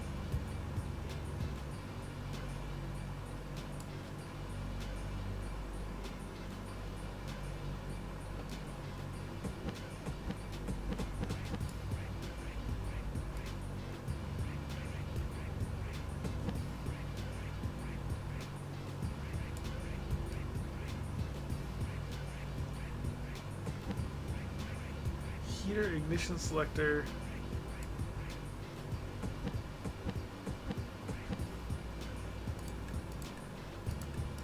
Let me kick those on. See if we're gonna get some.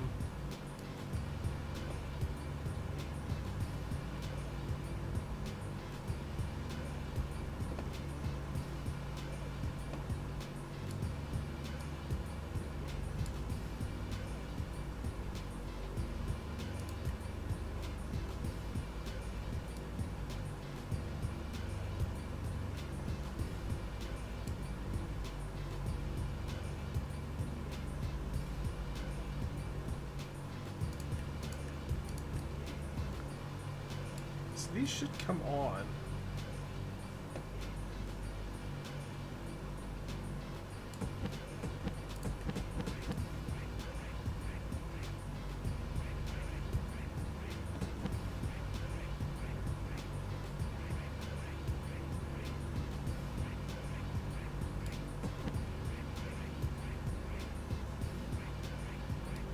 Oh, the lights. I was like, why is the lights coming on? Oh, it's because it's going in the sunset. Which means we can go over here. Here, here. There we go.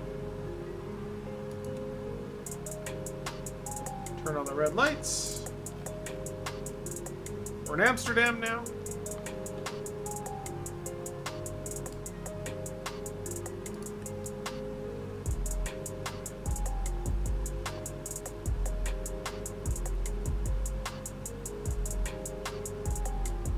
Keep an eye on these, see if they blip again. I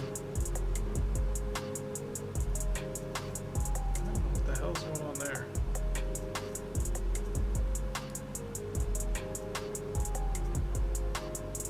It's weird. It's like it it freaks out, and then the automatic flight engineer retards it to bring it back down, and then pushes it back up.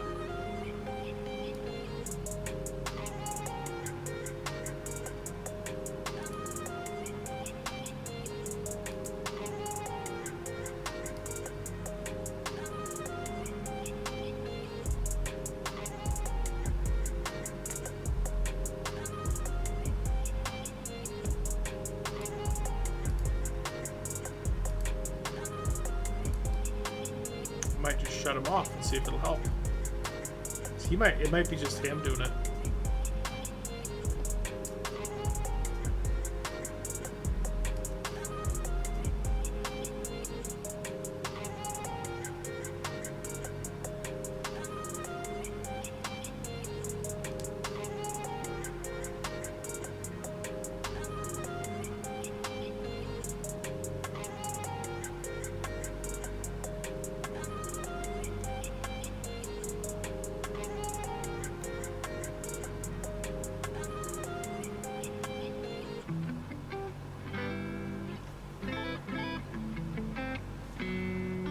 Gotta be getting pretty close.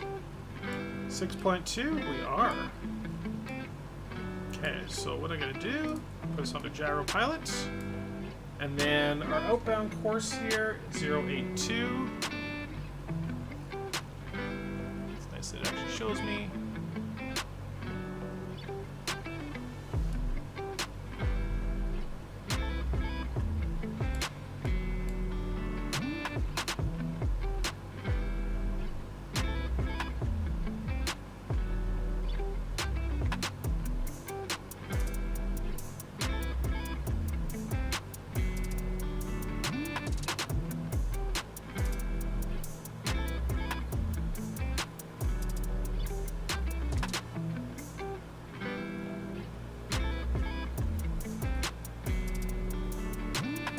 Did it on its own.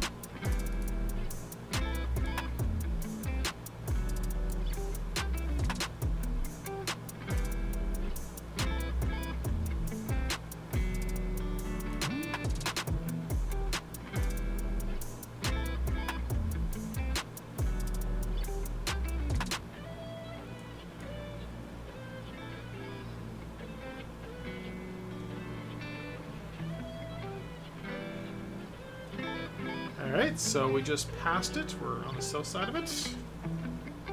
Confirm there.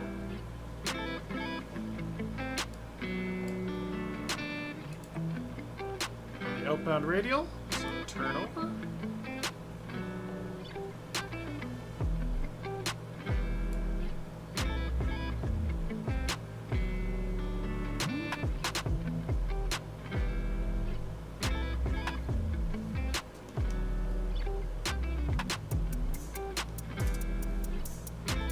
Why did the power just go completely out?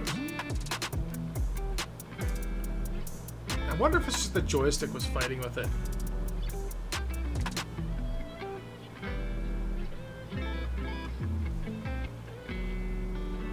Pick up that speed again.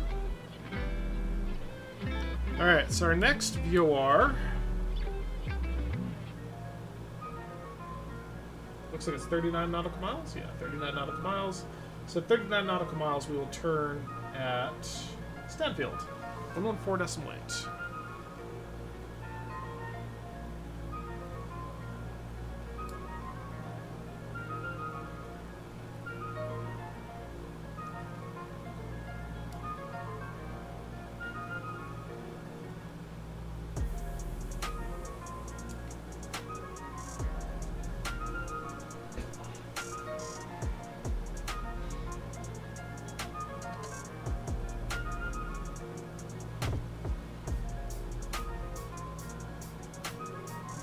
Manifold and RPM, fuel flow and pressure just through the roof. Mixture is too lean. What?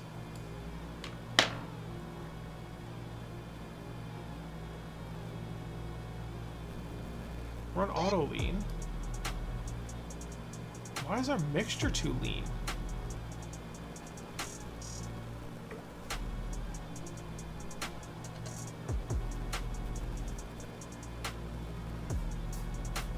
I don't think I really have any fine-grained control over the mixture.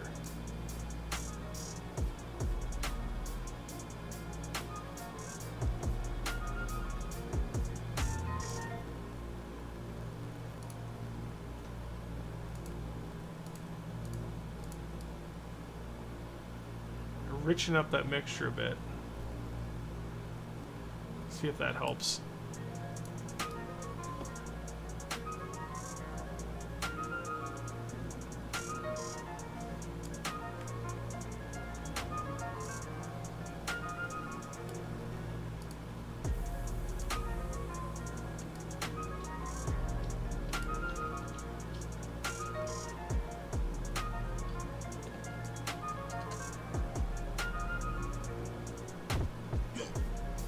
Kind of at that altitude where we should probably dumping more air in.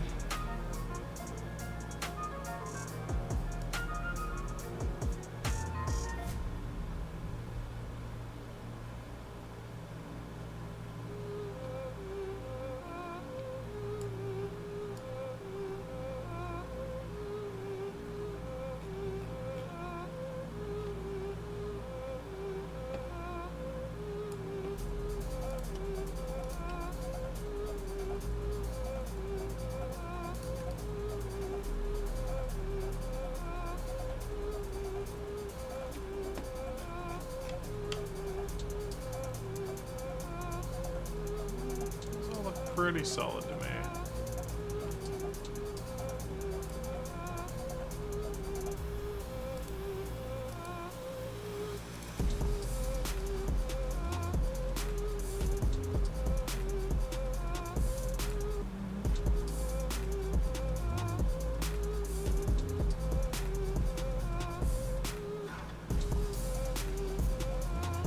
Wish I could actually up north and like Nuck and stuff, we could probably use the ADF.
Too high, so what I might do, just on that one, open the cowl flaps a bit. See if I can cool it off.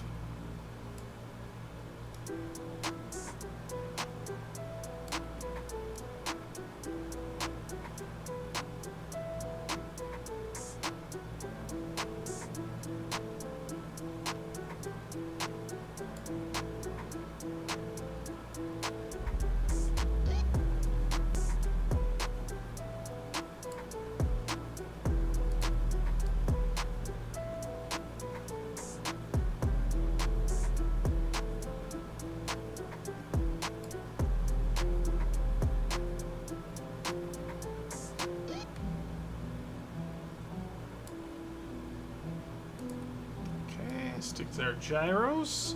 Switch to our 114.8, which we're already at, more or less. Okay, after 114.8, next one is 115.4. We already have in there.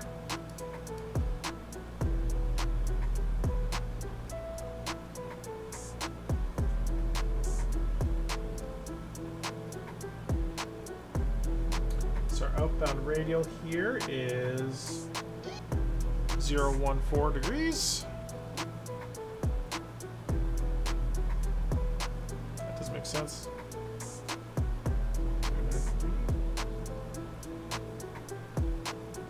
Looks like 093 actually. That makes a little more sense.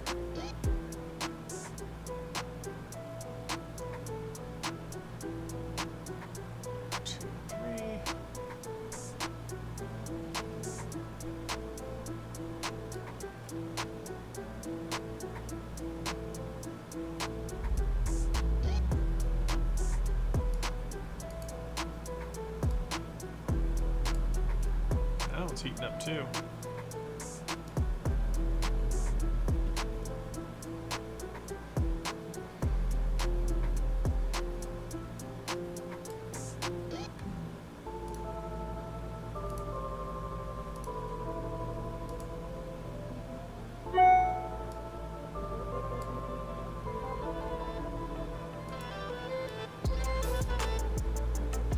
Yeah, they immediately go lean.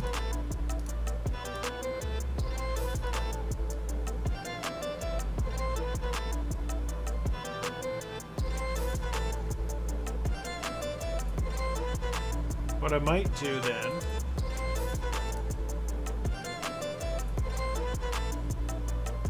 set up for a bit of a climb.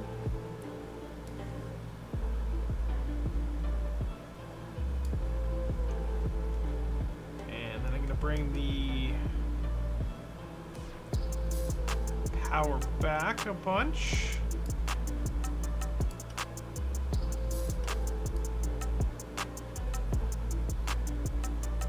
That's a little bit better.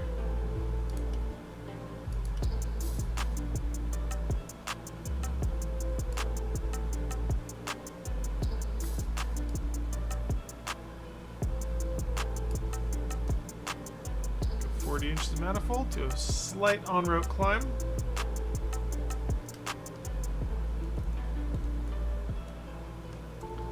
Maybe we could pick up a few knots with altitude as well. Alright, and while we were paying attention to that,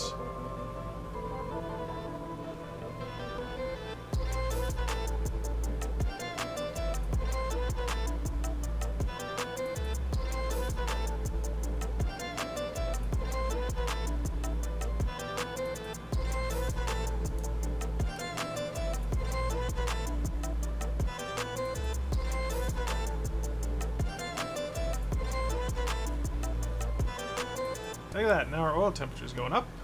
That's fine. They're a little warm, but not warm.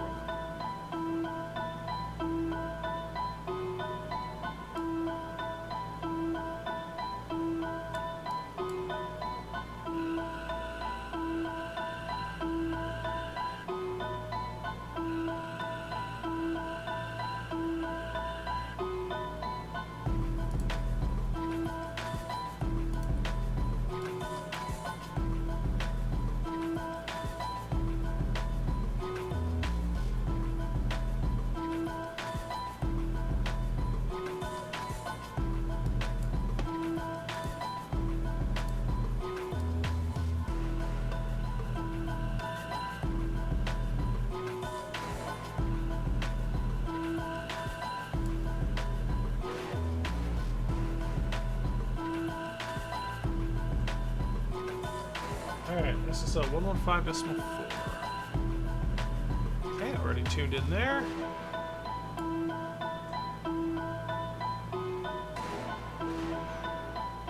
Yeah, 69.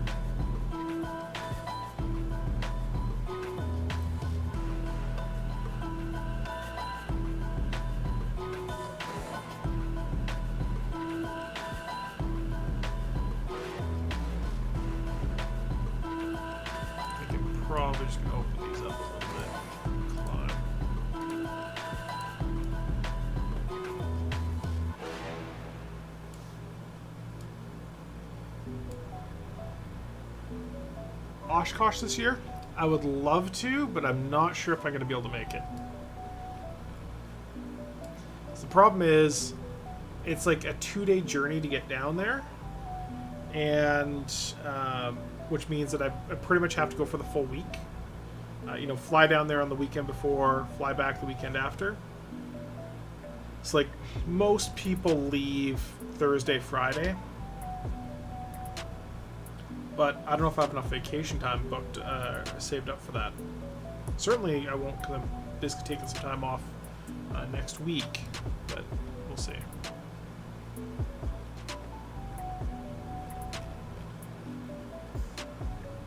Is there a separate oil cooler switch?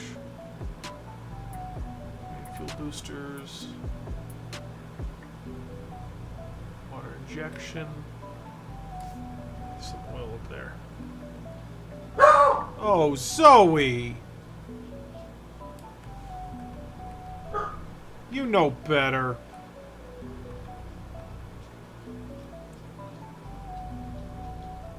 This is for parking in the winter.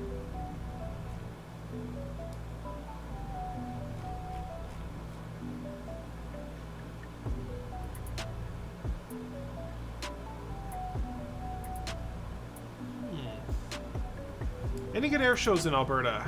Depends who you ask. We have a fairly decent one here. We had some F-18s. Interestingly, we are like a half hour away by flying distance for an F-18 from the Canadian F-18 fighter base up here. And we had American F-18 Super Hornets instead. So, yay? Very weird. Very, very weird.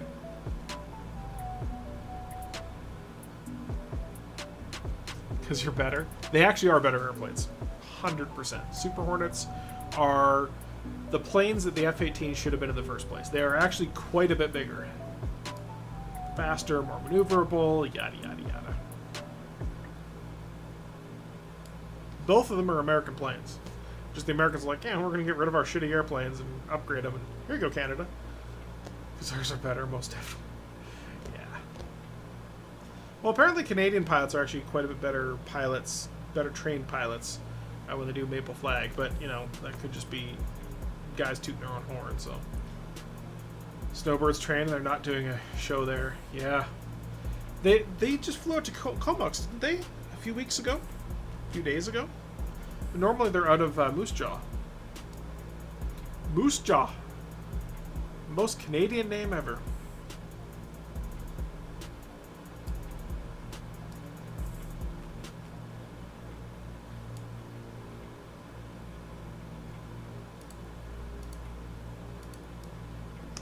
Add a bit more drag, but hopefully cool these things down. Ah, 30 minutes from Comox. I gotcha. I gotcha. Yeah, my parents live out in Kelowna, and so after I get across the border to the States, then I'm going to come back, bring my friend back, and then after that, I'm hoping to get out, fly my plane up to Kelowna, but we'll see.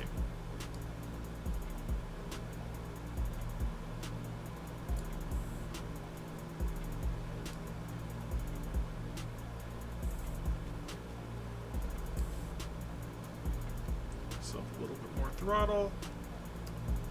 Keep the climb coming.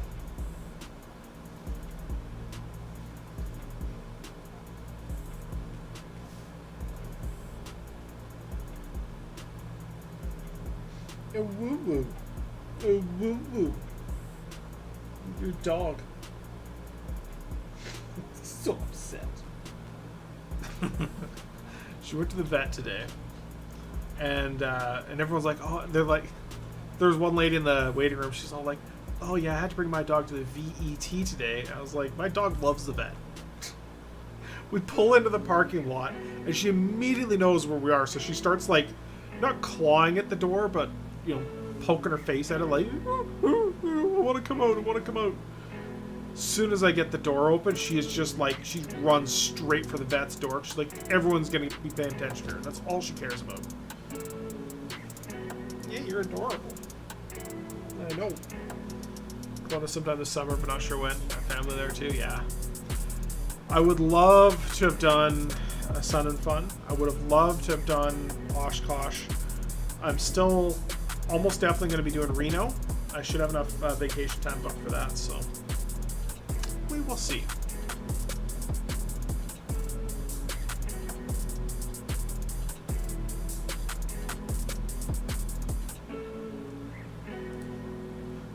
It was literally 10 minutes before the stream. I was like, oh crap, I forgot to activate all the YouTube stuff. So I had to turn all that stuff on. Fortunately, all my keys, they still worked, so it was no problem.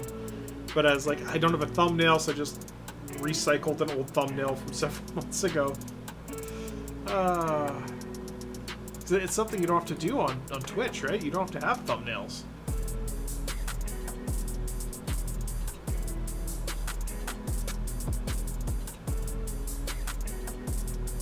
I think we'll climb to 20,000.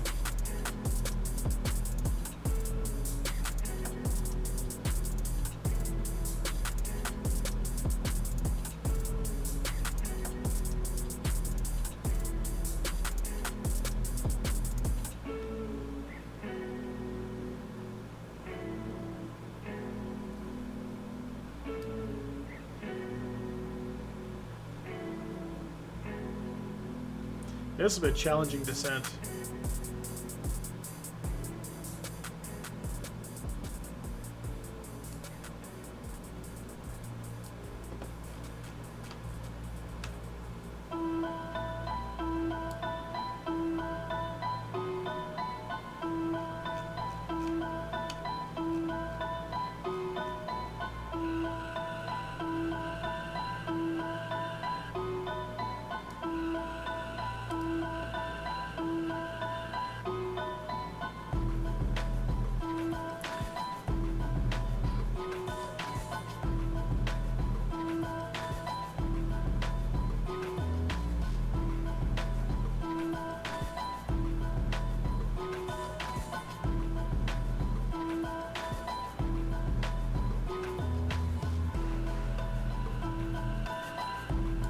I gotta figure out actually how to use this pressurization system, because it is a interesting system.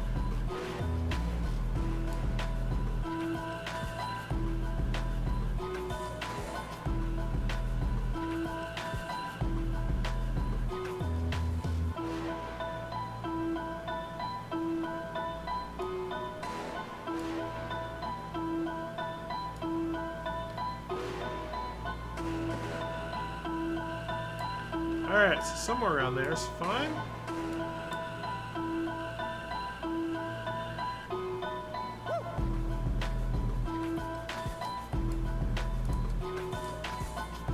$20,000, perfect.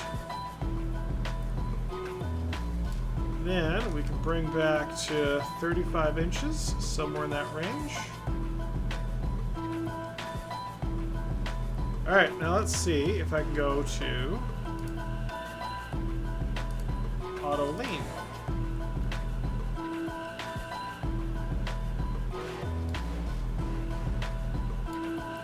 Mixture to lean. I honestly don't know what it's complaining about.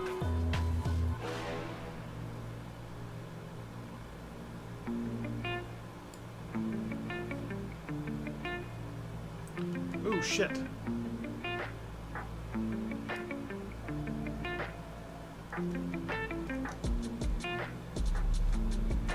It's because I have mixture on my my thing.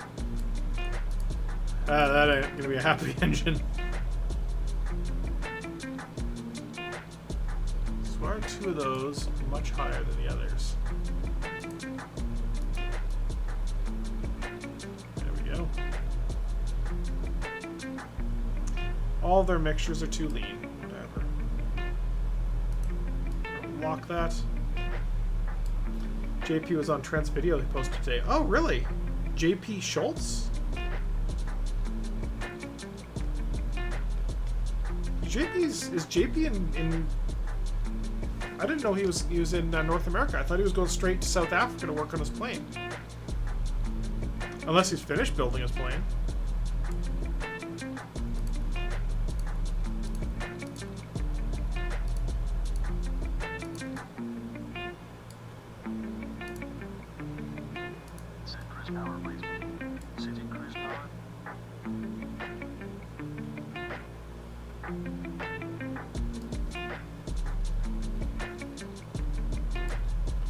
Might have been filmed a while ago. Yeah, he was. So JP was definitely with Trent. I want to say 3 or 4 years ago.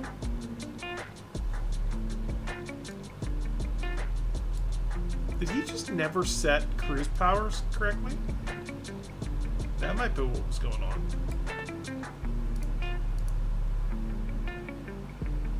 Overboost.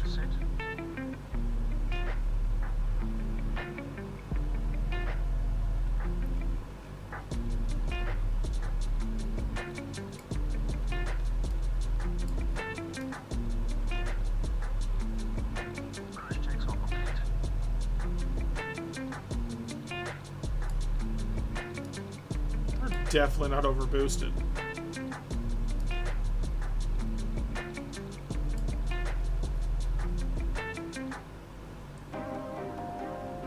Okay, recently. Interesting. So I know JP has been stuck in New Zealand for like 2 years. I was on his Patreon for a few years, but yeah, he just all he was doing is posting like a shitty update video every month.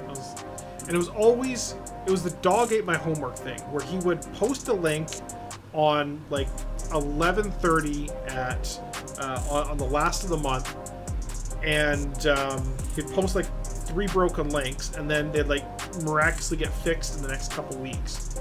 And, oh, it's YouTube processing. I don't know. It's something with my account. No, what he was doing is starting an upload, failing the upload, and then re-uploading it so that it would re-inject it. Annoying. Alright.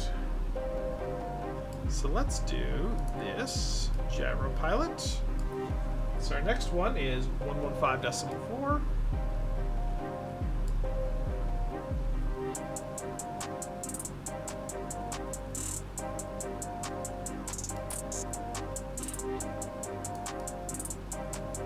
Should be pretty much right on the nose. We are good. And 92, so we're pretty much on the nose for that one. He was shilling his sunglasses. I know, those garbage sunglasses. He wants people to buy those things, and I looked at him like, oh, they're high quality, really great aviator sunglasses. You can't get sunglasses like these anywhere. I was like, yeah, no thanks. I was taking him to spots, and he was kind of scared. Oh, I gotta see this. I gotta see this.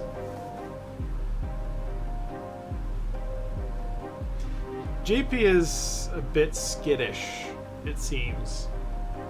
So if you've ever seen him talk about the world flight he did with Louis Cole, they were, he talks about it like it was the most stressful, horrible thing in his life.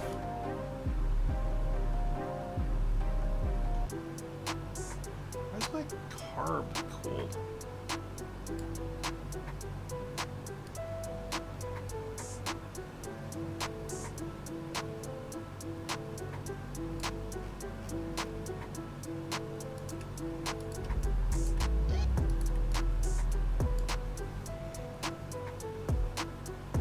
Yeah.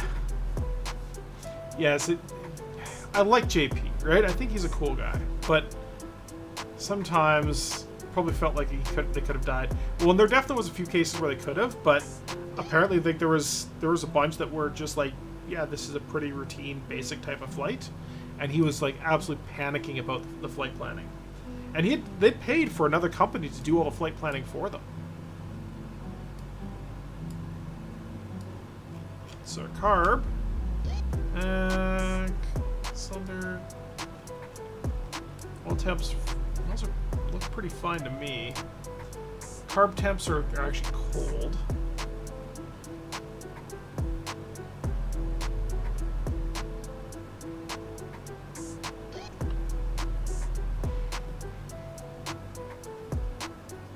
I do have carb de-ice on, so it can be a bit full of shit.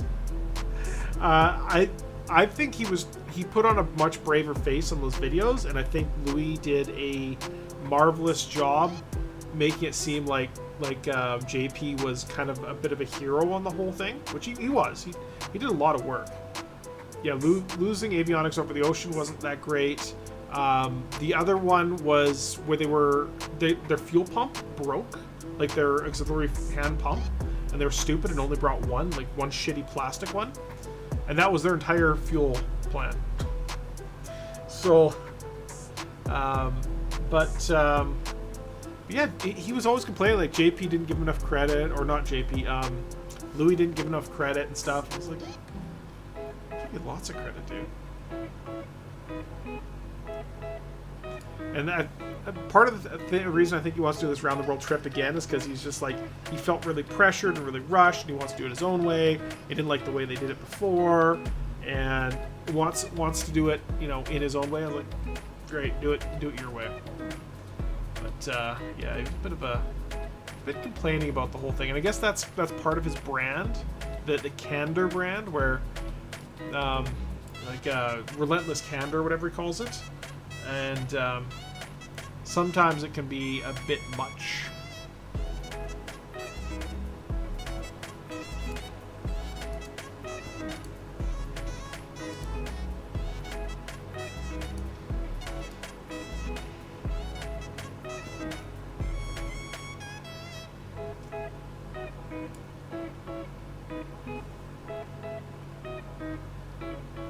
Stoked because it was very aviation related, more of a tour place that lost some interest. Yeah, exactly. So that whole world trip, the first, up until they get to their first annual, and even all the way up until what do you call it? All the way up until Egypt. Up until Egypt is very aviation related, and then yeah, it very much turns into a tourist thing, which is Louis' brand, right? So I think he was kind of trying to recapture that, because I think he was kind of losing a bit of his audience, perhaps. So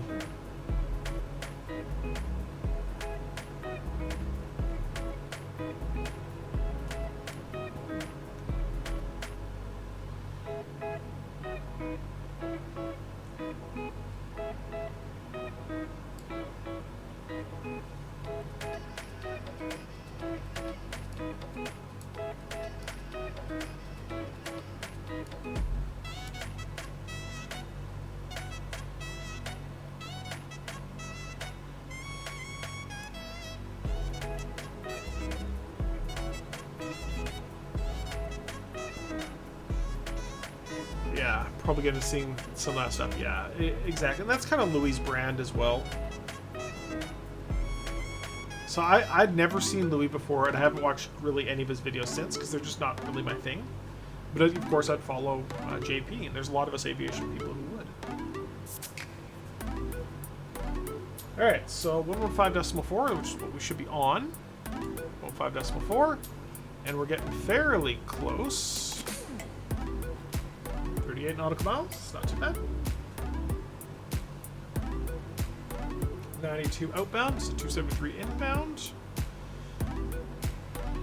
Very slight turn.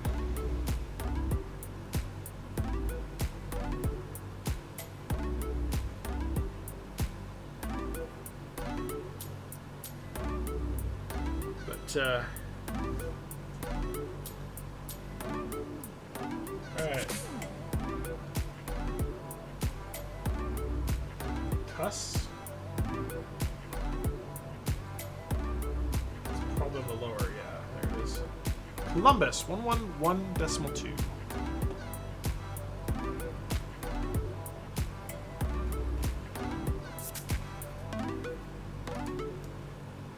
So we should pick that up. We're not yet, but that's okay, because it is actually quite a ways away.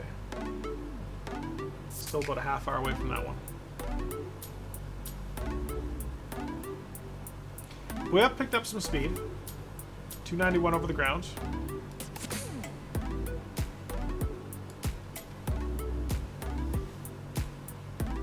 Some of the places they flew over, though.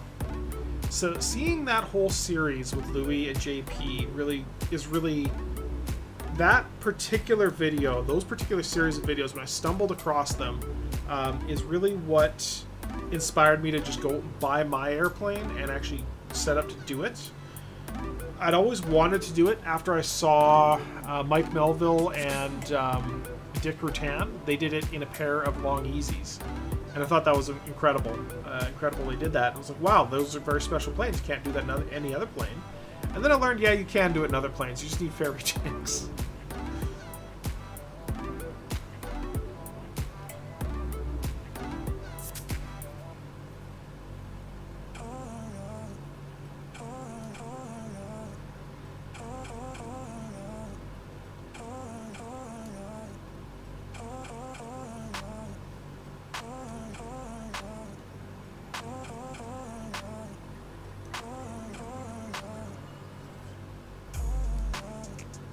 Reinstalling the sim. Why did Jen install it?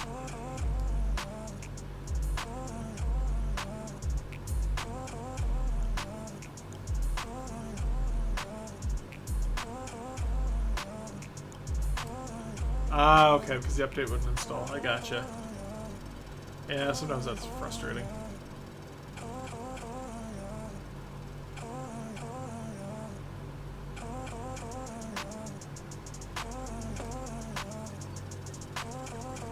Kept getting hung on decompression for 13 hours. Oof.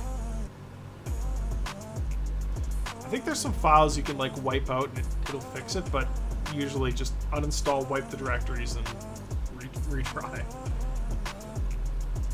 Yeah, for me to reinstall it was probably only like an hour to redo it if I wanted to, but you know, at this point I don't have any need to. These poor engines are going to need some maintenance when we get to the ground. So I couldn't get him started the other day. And it was because I was dumb and forgot to turn on my my mixtures. So my mixture knobs. So because of that, I was like, why is the second engine not started? The engine 3 was, before wasn't. So I went and hit the repair engine, it still wasn't starting. I was like, what the hell? I went and looked down, like, oh. I need gas. Turn on the gas. Lots of fuel for this. This plane has tons and tons and tons of fuel.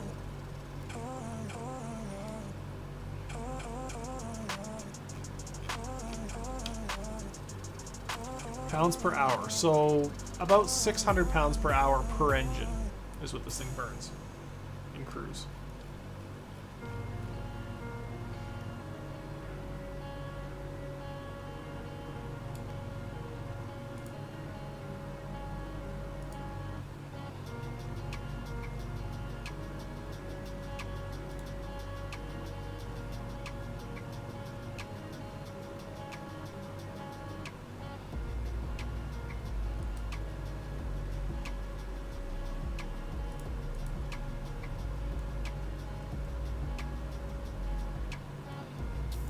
Let's see if it hangs again. Yeah, hopefully not. So to get down to Kelp, El Paso, which is about 4,000 feet. So if we do about 500 feet per minute, that's what, 16, it's about 30 minutes descent at about 500 feet per minute. So that's pretty much what I need to be doing.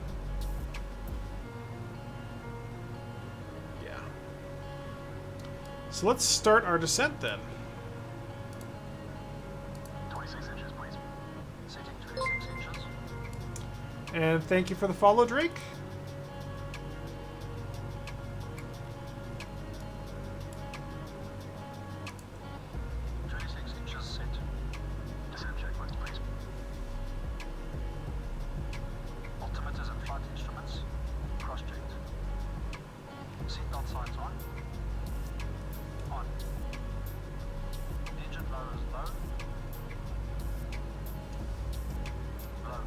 No blowers. Descent checks are complete.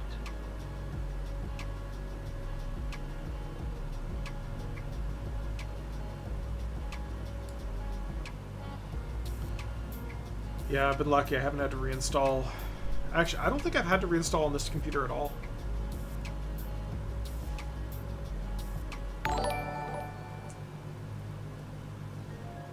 More random sound effects. Thanks.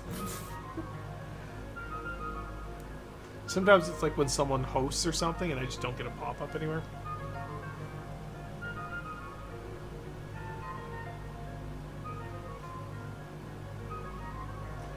I don't know how many times. Oof. That sucks. One of the things, too, is I'm always very careful with my machine to make sure that I never, ever install anything as administrator. Like, nothing gets installed as administrator.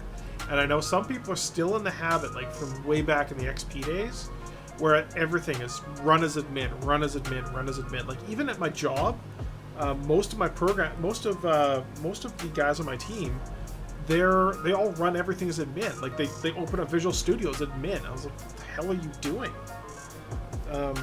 And they're like, oh, well, it has to because it's got to talk to IIS. Like, it's because it's telling IIS to open a privileged port. Just don't open the privileged port.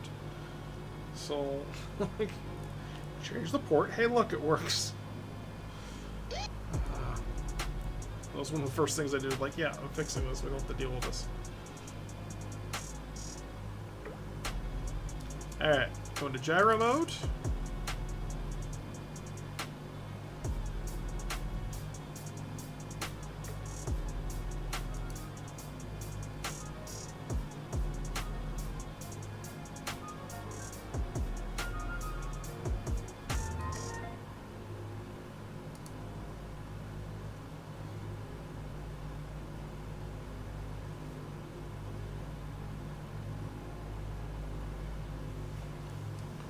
Smooth, but every so often it just takes a crap, yeah.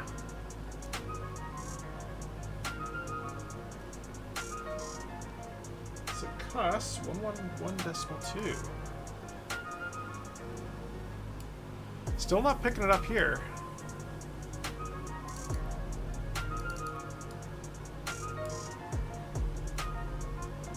Smooth, every so often just takes a crap, yeah. I hate to say it.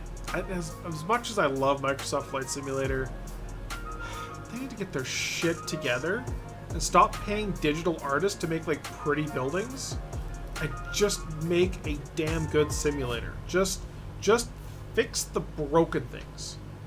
Just fix the damn broken things. And then let the third parties make scenery and then put it on your store. Hire more people to audit things to go through your store.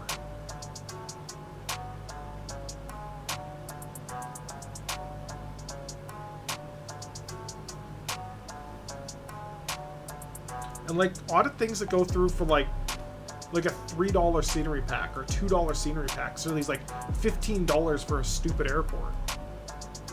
Just, like, give me a $3 airport. And then I'm going to buy a lot more airports.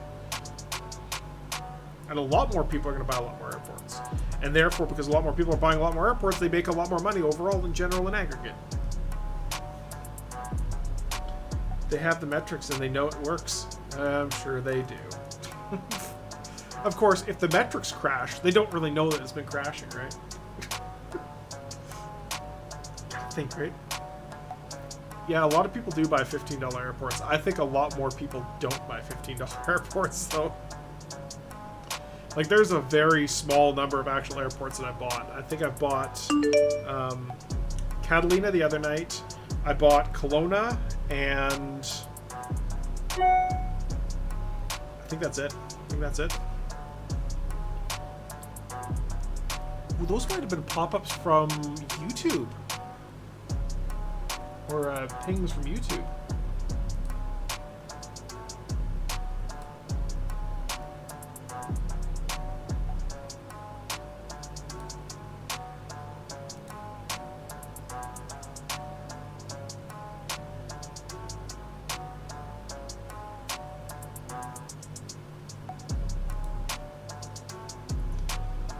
Would they buy them if they were $5? I think they would. I think they would buy them if they were like $2 or $3 airports. So remember the early days of the iPhone when people were like, oh, well, we can't make an app for less than like $25. Because, you know, when you buy software for a Windows computer or Mac or whatever, for a desktop, you know, the cheapest you're really going to get software is like $20, $25 for, you know, good new modern software. And then people start selling stuff for like $1 and $2 and $3, and suddenly the floodgates open. And the best example I can give of that, remember Wolfram Alpha? It's a great website. Where are you flying to and from and to? So I'm flying from San Diego to is El Paso, I think. Yeah, El Paso. So that's where I'm going, Blake. So, so you're saying you want ad-supported airports? No. That's free. If there was free and then they put ads all over the airport, I'm okay with this. I'm okay with this. So, yeah, so the best example is Wolfram Alpha. Wolfram Alpha, they were only selling their app for like $90 or something. But you could go onto the website, use the website, get all the features and benefits. But the app was expensive, so nobody was buying it. And then they did a flash sale for like, I think some marketing person said, just try this. Just put it on there for a weekend. Put it on there for a weekend for $5 or $10 or something. And see what happens. They put it on there for $10 and hundreds of times the number of people. Hundreds of times the number of people bought that app. So when they might have sold, 100 copies of it, they sold 10,000 copies. It costs them no difference because they're not paying the distribution fees. They made way more money by selling it for a cheaper price. Paid subscription airports. That would be a good model from Microsoft, actually. If there was a company that made a lot of airports, they could say, okay, we're going to have our own servers, and as people fly to them, it's going to live download them, and then you pay us a subscription. It's $5 a month, and you get all of our airports injected into your sim. And here's our list of airports. I think that could work. I hate renting stuff. They bought Orbix. They've got their own store.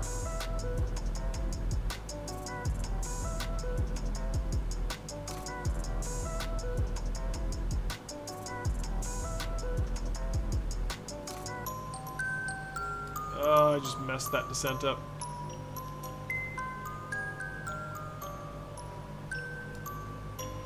Somewhere in that ballpark. Yeah, Blake, so are you flying Flight Sim too? Because I am kind of technically online. Although I'm on Bat Sim right now. Can't see anything because it's so dark outside. Live time, live weather. I was on Bat Sim talking to air traffic control earlier. But I was like, you know what? I just, well, I ran out of airspace, so there's nobody controlling it. There's a 738 cruising by doing 534 miles an hour, and I'm here doing 272. So if you look, it's the front, so they are behind. Somewhere off in that direction over there. But yeah, if they gave Orbex the capability to put stuff on their store, pay a certain fee or whatever to put it on their store, and then Orbex was the one delivering the content or something. Yeah. Cheap compared to what they paid for Activision. Yeah. Yeah, it's true, but I think Orbex is making money, like real money, off of selling very expensive airports, and simmers will pay for it. And it's going to keep most people out of there because, now, fortunately, Microsoft is really one of the first sims. Of course, X-Plane had it to a degree, but Microsoft Flight Sim, you buy it, you get all the planes. But then, of course, they did something where they did, I remember they did the Reno Air Races, and they were god-awfully, just grotesquely expensive. And they're like, oh, well, this is the going rate for everything. And then nobody bought it. Like, nobody is racing. Because you're charging too much. You need to charge less. I could buy an entire full-fledged racing game with storyline, voice acting, a whole own world. Or I could buy, like, what amounts to 4 airplanes with a bunch of different skins on them. And some pylons. For the same price. Yeah, you do the math, it's not even close. Not even close.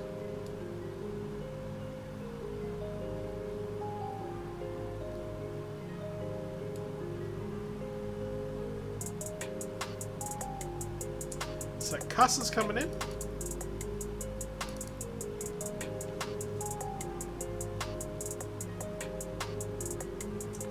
Cuss is 111.2.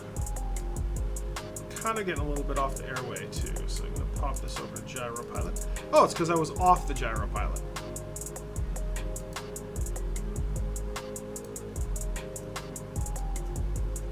Alright, so 111.2.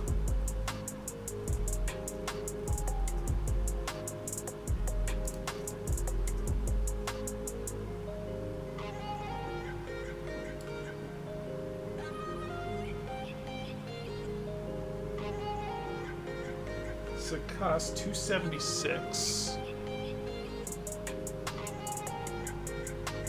So that's kind of where I need to be.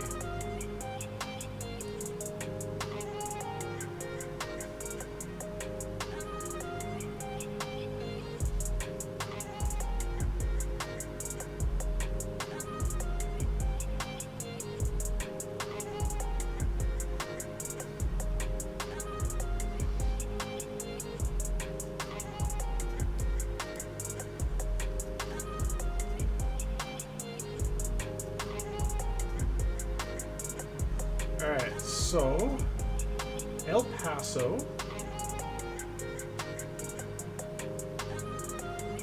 ILS runway 22. Everything else is RNAV. So the only thing I can use is runway 22. Which, if we look, best wind is for 26, but that's fine. Technically runway's closed. Real life, but fuck it.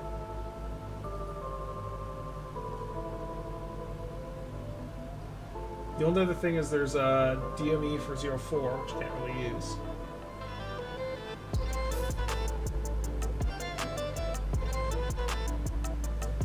VOR 26 left.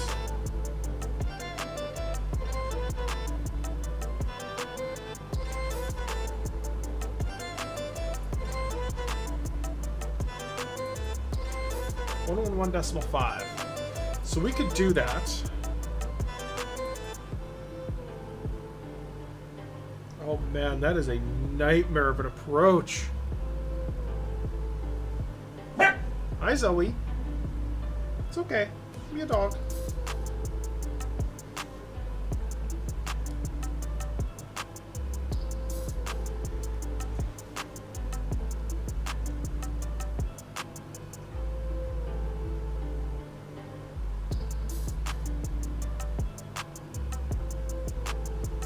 I do have 2 VORs, so I can do it.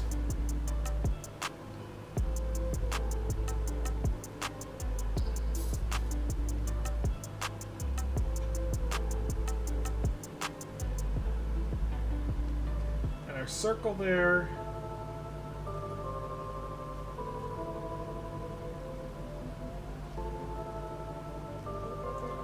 IF Fremont.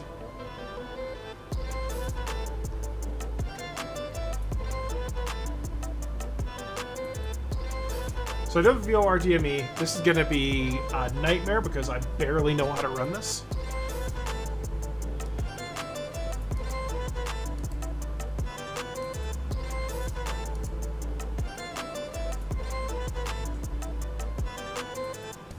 So 6,900, 7,000 feet.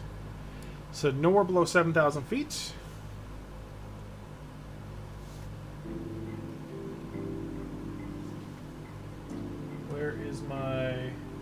So if I'm approaching at, I can be somewhere around 100 knots approach. So, oh, you buggers. That's why I like the Canadian ones. They give you distance instead of time. So useless. I know, dog. I know.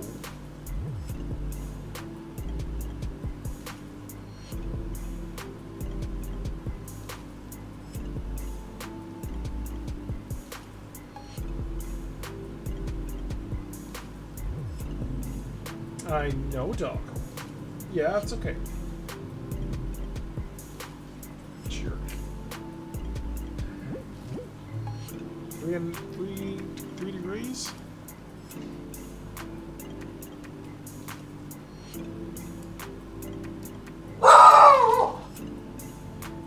Holy crap, dog.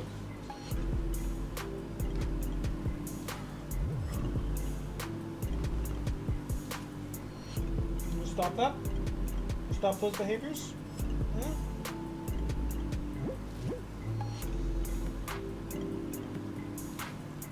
Yeah, you're so cute.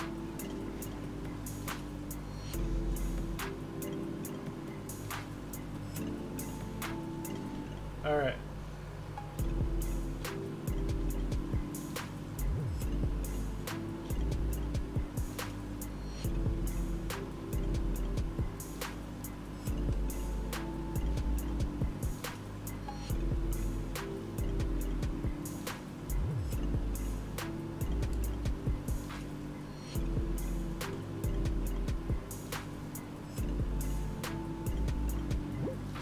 Yeah, jump scare of the day. Did you hear the dog barking? Was that it? Because she does that to me all fucking day long. She'll be sitting there just chilling, and suddenly she'll just wake up, and she's like, ooh, and then just bark. Usually she's not too far away either. She's just a little jerk. Yeah, little jerk.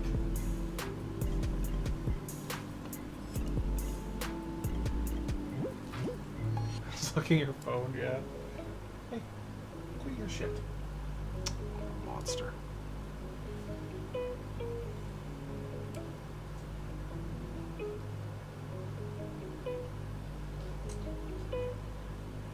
Realistically, this is the approach I should have taken in here.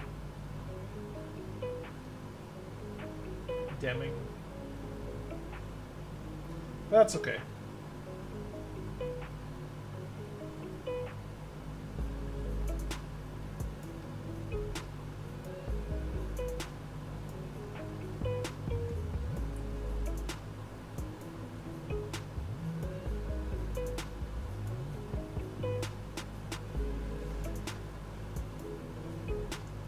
So we're going to tune in here on El Paso 115.2.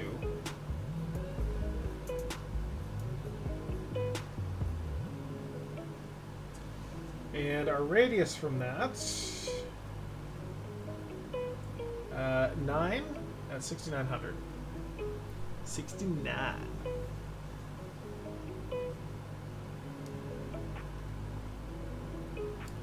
Nice.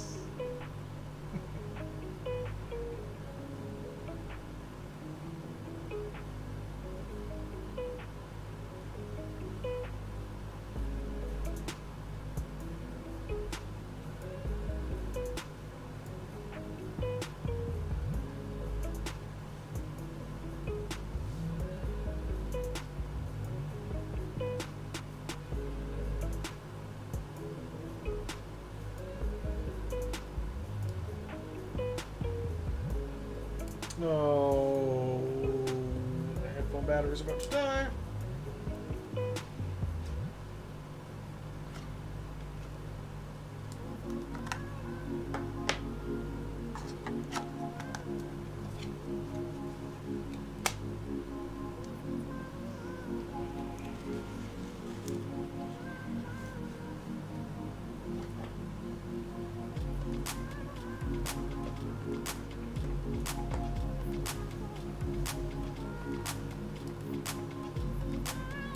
There's our that's not El Paso, it's gonna be Columbus. We gotta be careful because we can't cross over the border.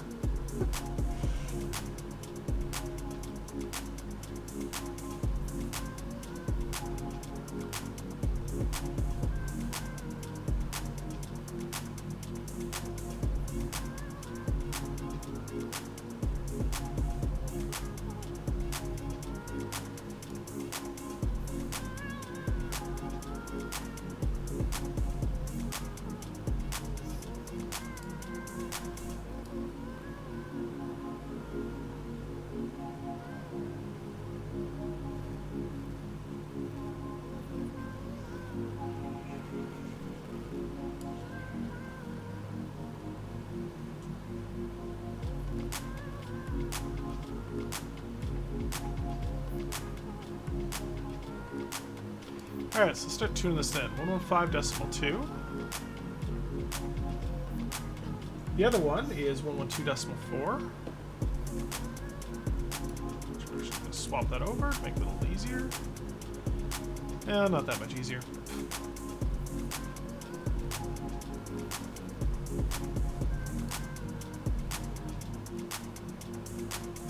X-Plane at all? Seems to be popular amongst Twitch streamers. That and PMDG. So I have played with X-Plane, but it's been a while. So X-Plane 9, I think, was the last time I really played it.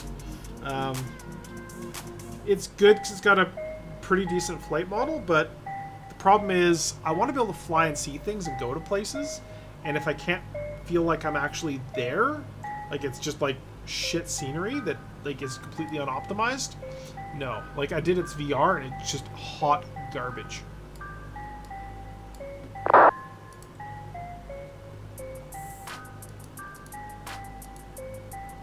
Oh. We have people in Kelp. Talk on the radio. Okay, and our outbound radial here is 078.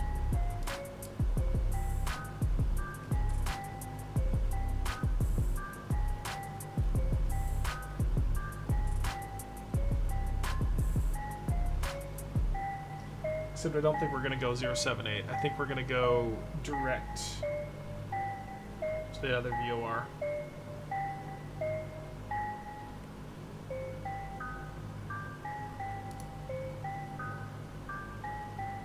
So we're going to go direct to 112.4, which is that one, which we're actually not even picking up. I think we're maybe too low. It's a little ways away.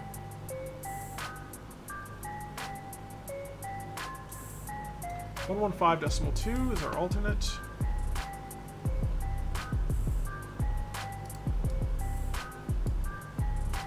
Okay, so we are picking up that one.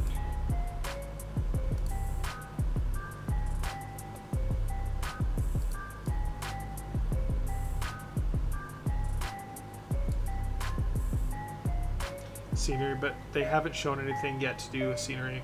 Well, that they have a new lighting engine and new volumetric clouds. Yes, yeah, they're legal there. No, I'm nowhere near the border. I'm fine.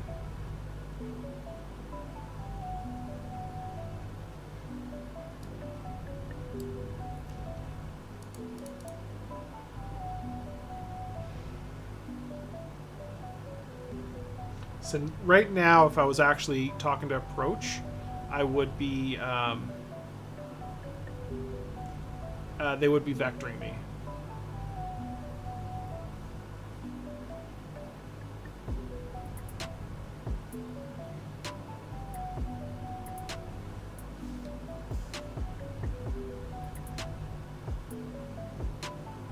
Now, because I have a cheater GPS, means I can be a dickhead about it.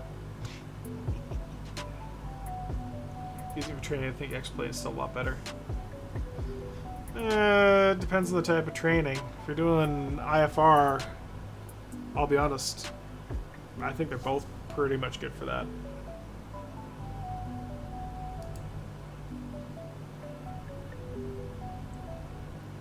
Alright, so there's the other one right there.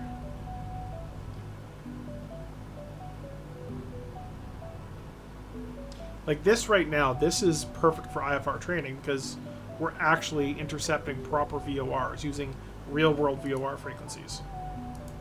So, if you have a hard time remembering how to use all the buttons on a device, that's terrifying to me. It's like, well, if I don't remember exactly where the button is and exactly which way to turn it, I'm useless. I don't know if I want you flying a plane in front of me.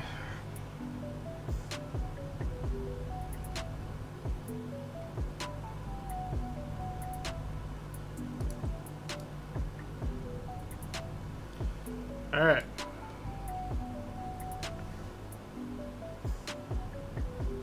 Oh, no. Actually, I don't want that because I'm on the wrong one.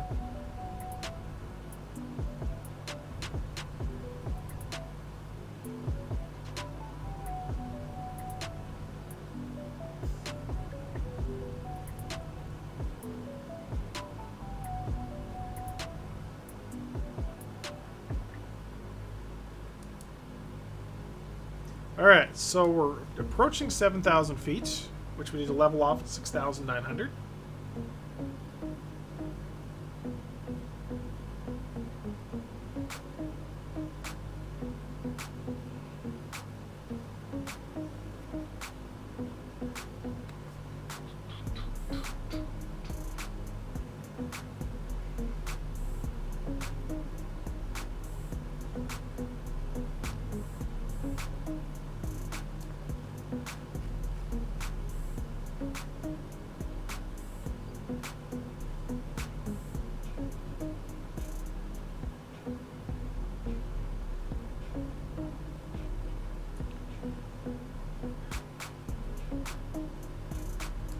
So about 10 minutes out, I think. Yeah, about 10 minutes out.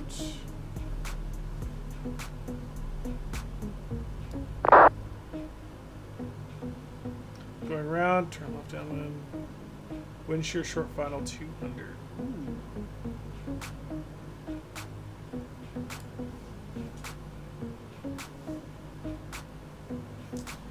El Paso traffic, November 1337 is currently passing 6,900 feet inbound for landing.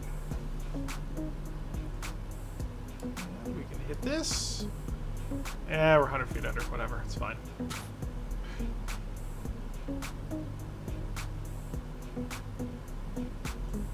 So I hit my weather, 2981. Actually, we're quite a bit under. That's fine, it's just less descending to do. Cooling turbine. Normal. Fuel booster pumps.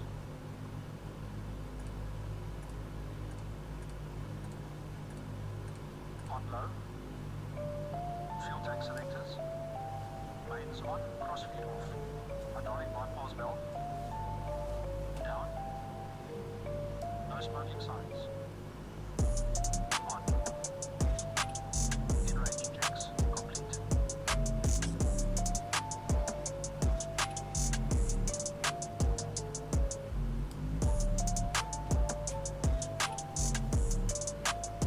Alright, fly direct to this VOR. Then we want to stay 9 nautical miles out, and until we're at a radial 261.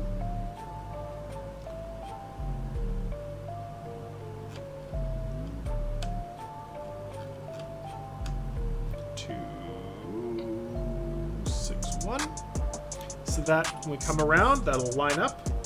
Or when we get when the needle comes off there, that's when we do our high rate turn. Bring it in. We come over this this VOR. So when we come in at that initial approach fix, that's when we start our descent. And then from there, we are 4 nautical miles out. We have to be at 64. When we're at 2.7, we got to be at 48, 4480. Cool. So ELP vortex is 5400, so that's actually 0.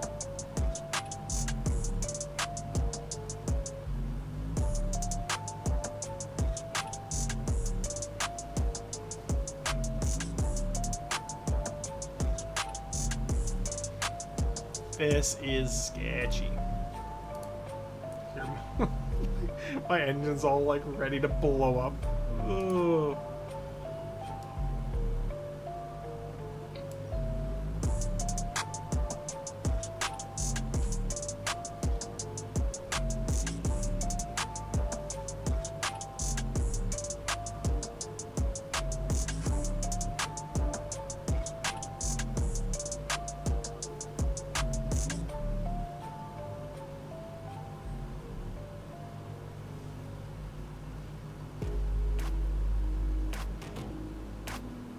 Oh, and I can see the runways right up there.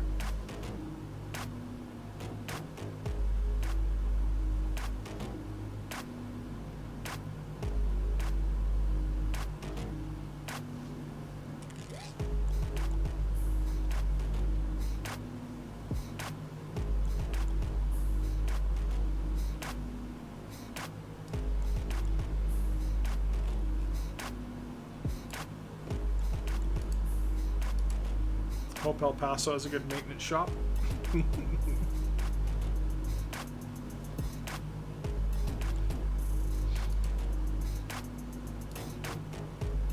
Still got lots and lots of fuel. We didn't even burn like a half a tank.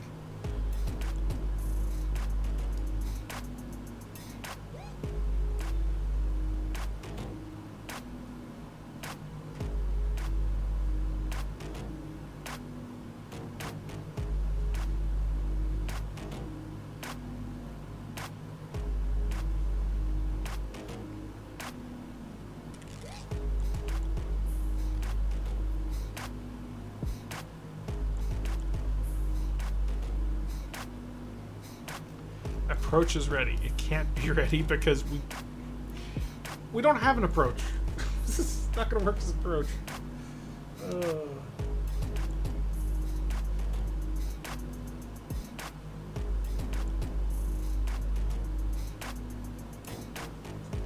I think this is also a dog. Yeah, it is a dog leg.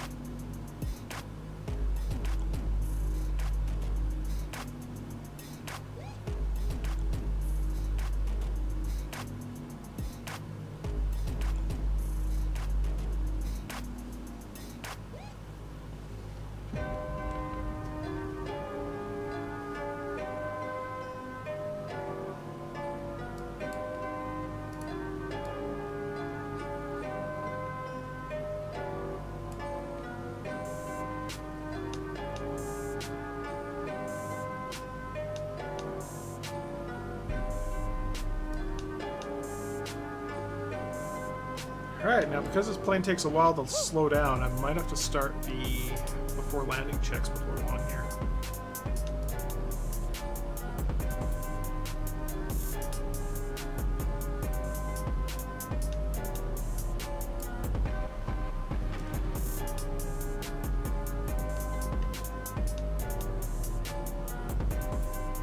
I think pretty much as I hit that VOR, I'm going to do the before landing checks.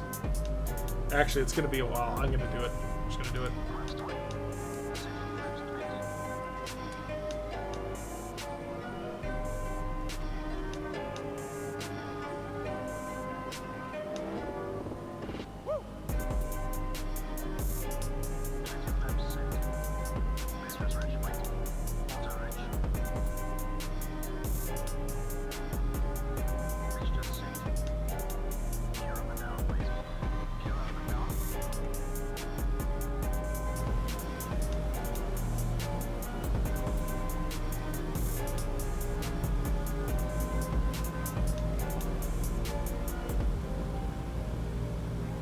One green, three greens, perfect. Gear down and locked, 3 greens. Rocks. 2400 RPM.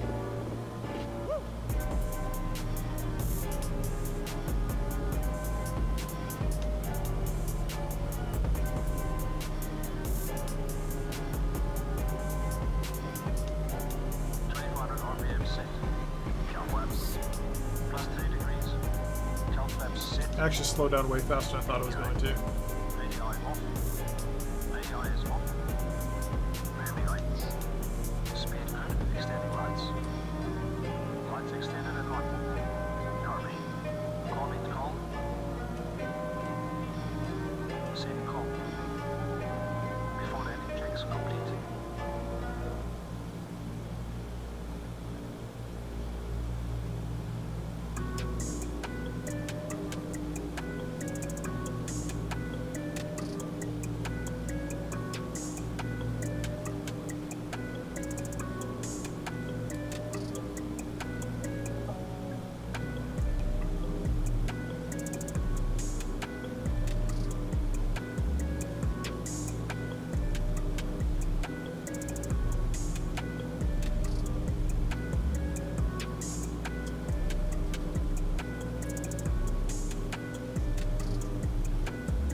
Okay, so we are. that 18? Yeah, 18 nautical miles off the arc. So 336 is the arc that we're looking for. So that's when this needle over here goes over to here. Then we're perfect. And we'll be at 9 nautical miles, 336 over there. We start our turn around. Staying at 9 nautical miles, we come around. This will, as soon as that comes off the stop, we go hard over. Down to 261. So follow that. And then we want to start our descent.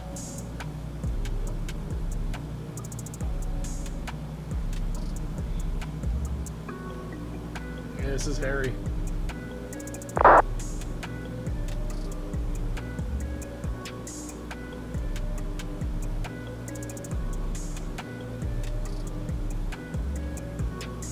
El Paso traffic, November 1337 is currently flying the VOR DME for runway 26 left, just entering the approach now.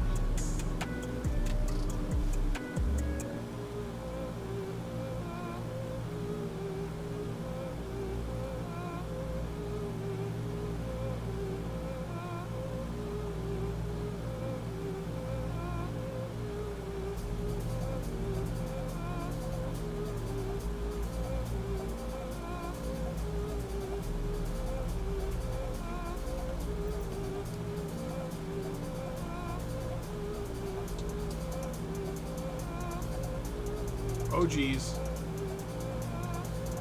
Well, that's why there's a minimum altitude. Oh.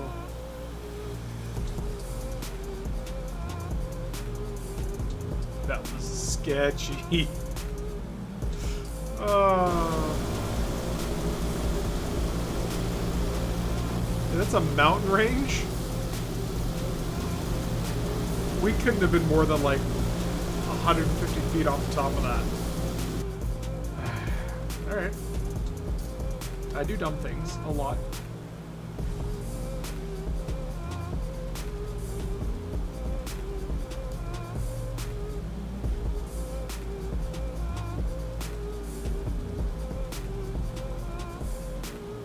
Miss is a miss, yep.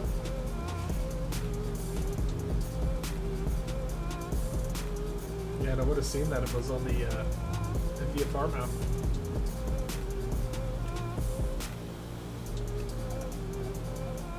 Alright, so the needle's coming over, which is good. 11.7.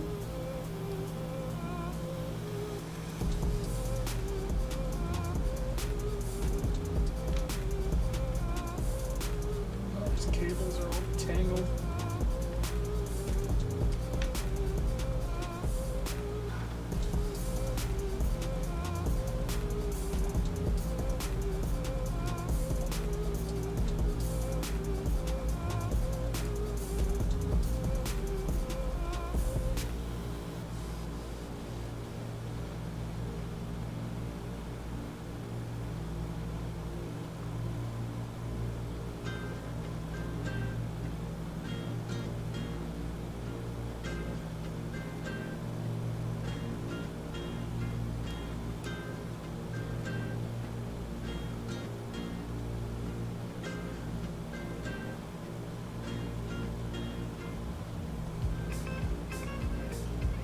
Now I don't know what rate I'm going to need for this turn. Fortunately, I got my GPS to back me up, but we will see. We will see.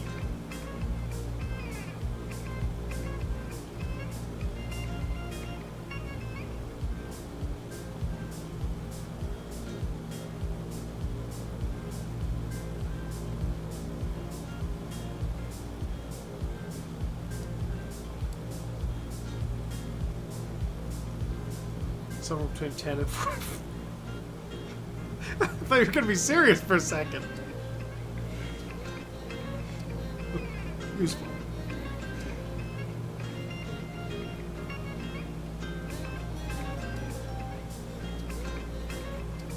Alright.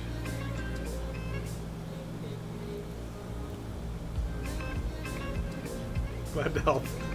Always appreciate it.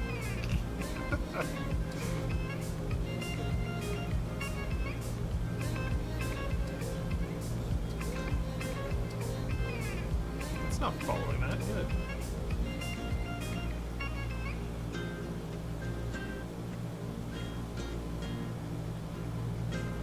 I think a rate 1 is too much.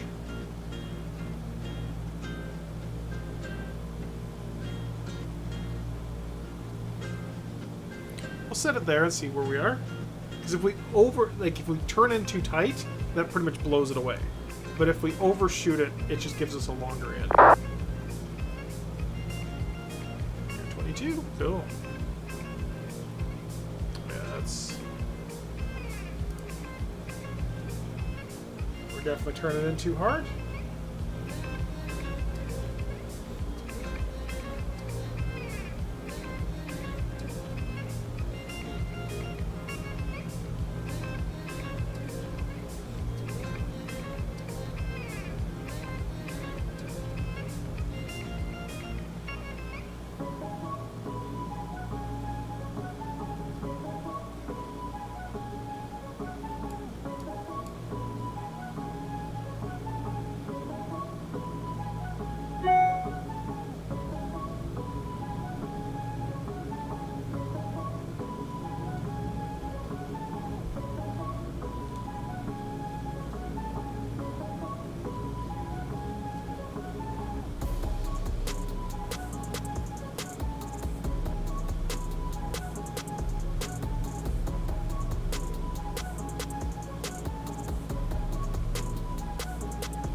Nice. This needle tells us that it's pretty much right off to our side. So as long as I keep this directly off to the side on this compass, the little thin, tiny needle, and keep that at about 9. So right now we will be ducking into it, which is fine because we're a little bit out. That's okay.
261, then 245.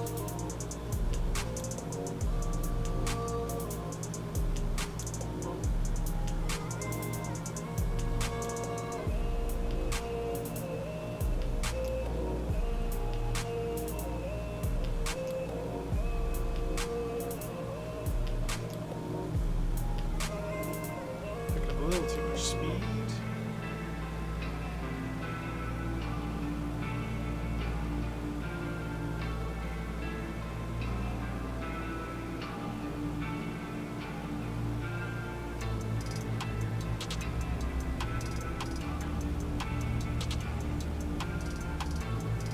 Gonna be getting pretty close. Let's see. This 261 is like right there, so we're like real close.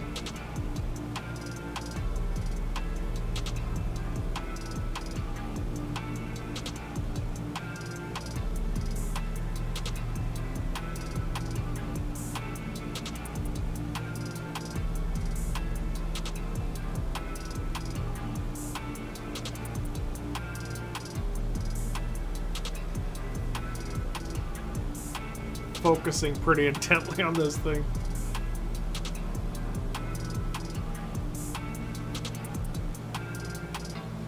Wait for the needle to start moving.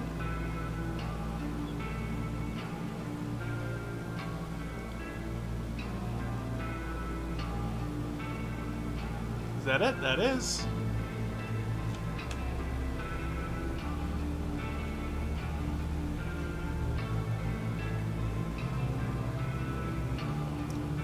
Turn to 261.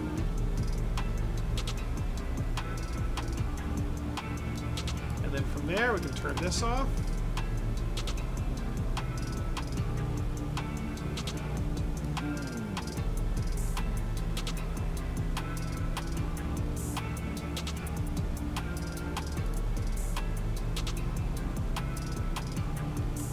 Effectively direct. A few degrees off, that's alright.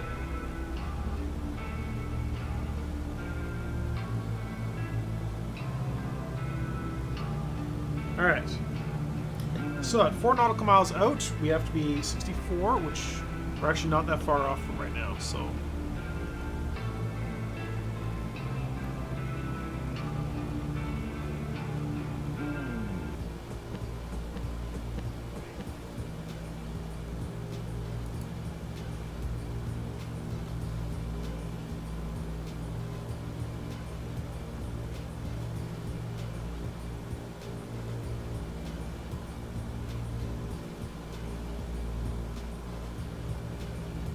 At 0, we got to be 5,400, which is about 100 feet or 1,000 feet below that.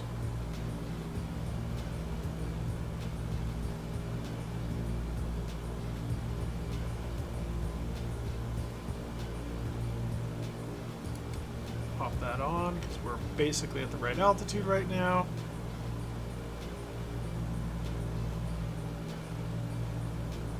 See the runways. This is promising.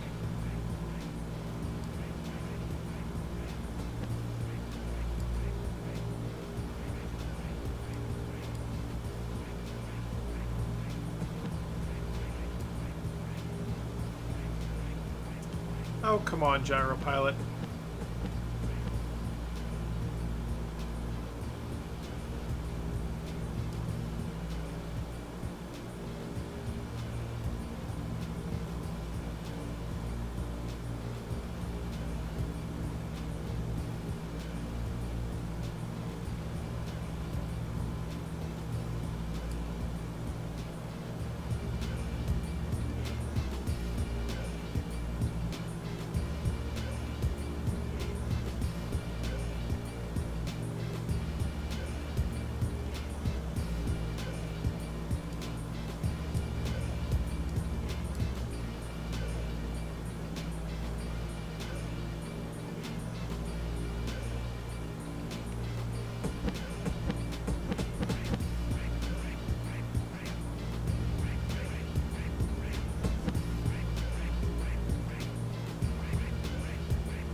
So this is pretty much useless because we're so close to the VOR. Like, I could hunt this all day long and I'll never get it, so we just want to fly direct to. Which is pretty much what we're doing right now. 4 nautical miles. So we have about another... So we have 4 nautical miles to get down another 1,000 feet. So we'll turn off our altitude hold.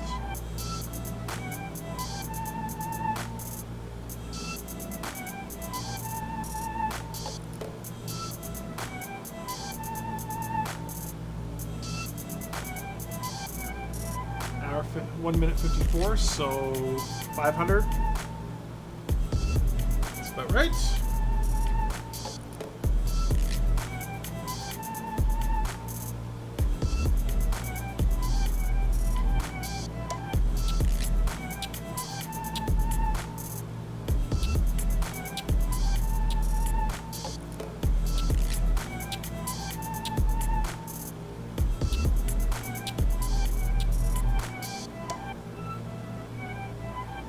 Alright, our last leg is 245 outbound.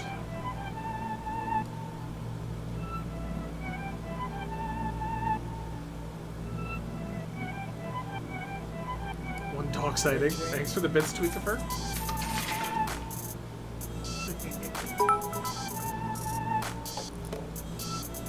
That should disappear sometime today.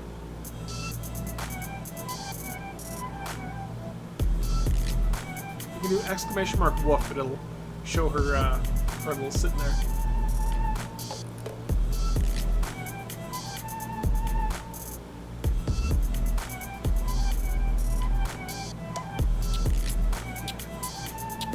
Yep, see it pops up, changes the scene, or adds it to the scene.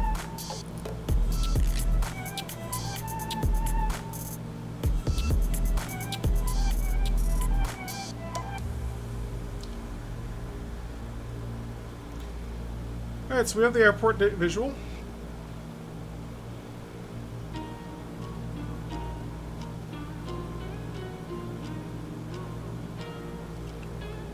Yeah, where I'm going to be helping Flake tonight, yeah. So as soon as I'm done here, which of course he's already started. Oh, he started like 20 minutes ago. Whoops. Oh well. As soon as I get this bad boy on the ground, which is really soon here. Alright, so we're going visual. Yeah, we're going visual. Bring that back. Add myself some more flaps because I need it. El Paso traffic, November 1 through 7 is turning final 26 left hand visual.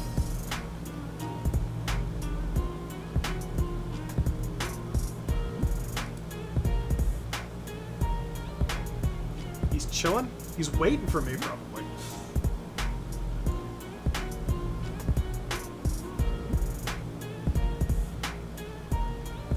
Alright, so gyro pilot, we'll turn you off. Yeah, I will rate him for sure.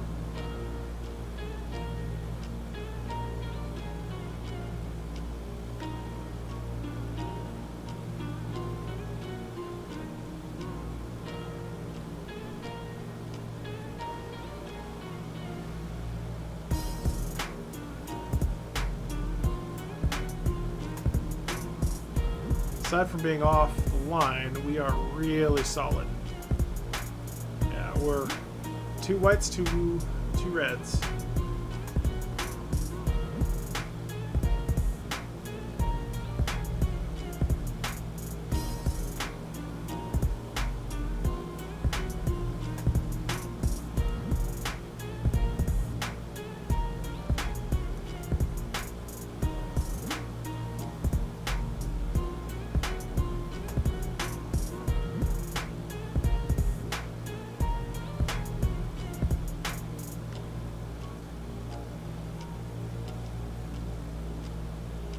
I'm not even going to taxi shut down because there's no one here watching.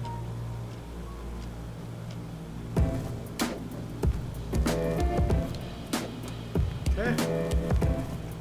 40 knots, 40 notches of flap.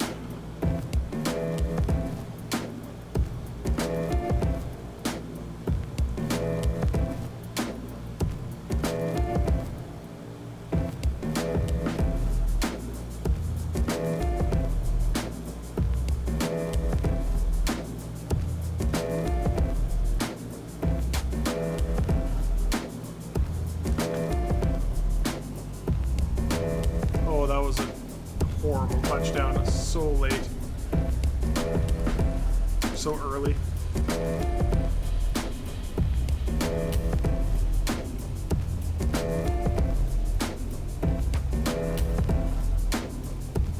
And we're down. Oh, you know what? We're just gonna go right to the GA ramp right over there. My spine.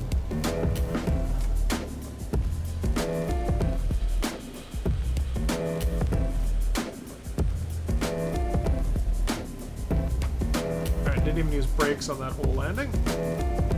It's perfectly fine. And we can go after landing.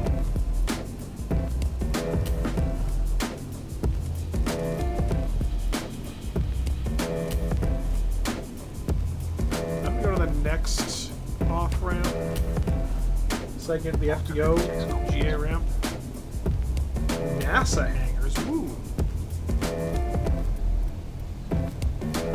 It wasn't that hard of a landing. It was just a I landed early because I was trying to deal with the throttle. So I might have to actually connect the stick.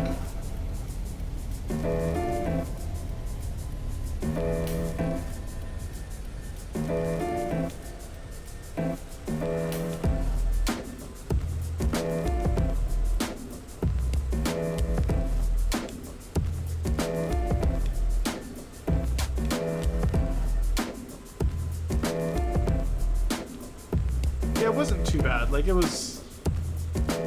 I touched down early, that was the issue. So I should have been flaring further down, so I would have probably come pretty close to clipping some lights.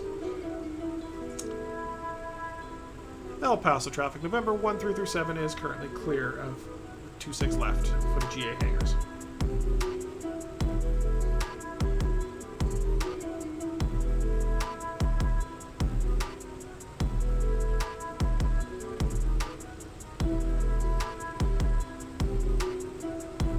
Thinking more of a flare. Forgot you're on DC6. Oh yeah, no, you want to basically landing nice and flat, even in an airliner to a degree.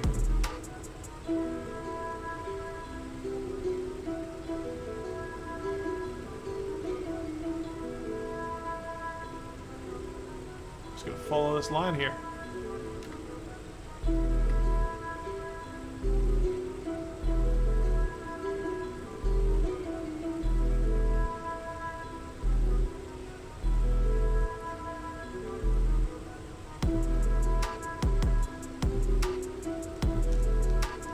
Okay, retard the engines.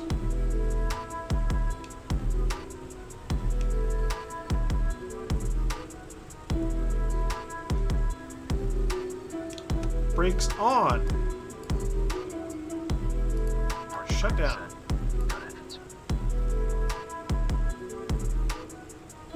Boom, one down. Two down. 3 down.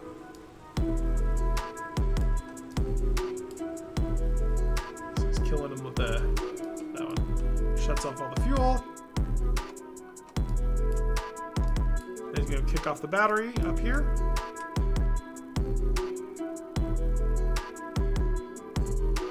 In a second.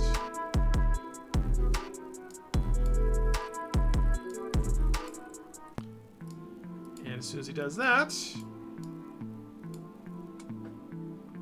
boom, we're done. All right, we're gonna see Fliggity. Fliggity flag. All right, raid Fliggity 1976. All right, we will see you guys on over there. And I gotta remember to shut off YouTube.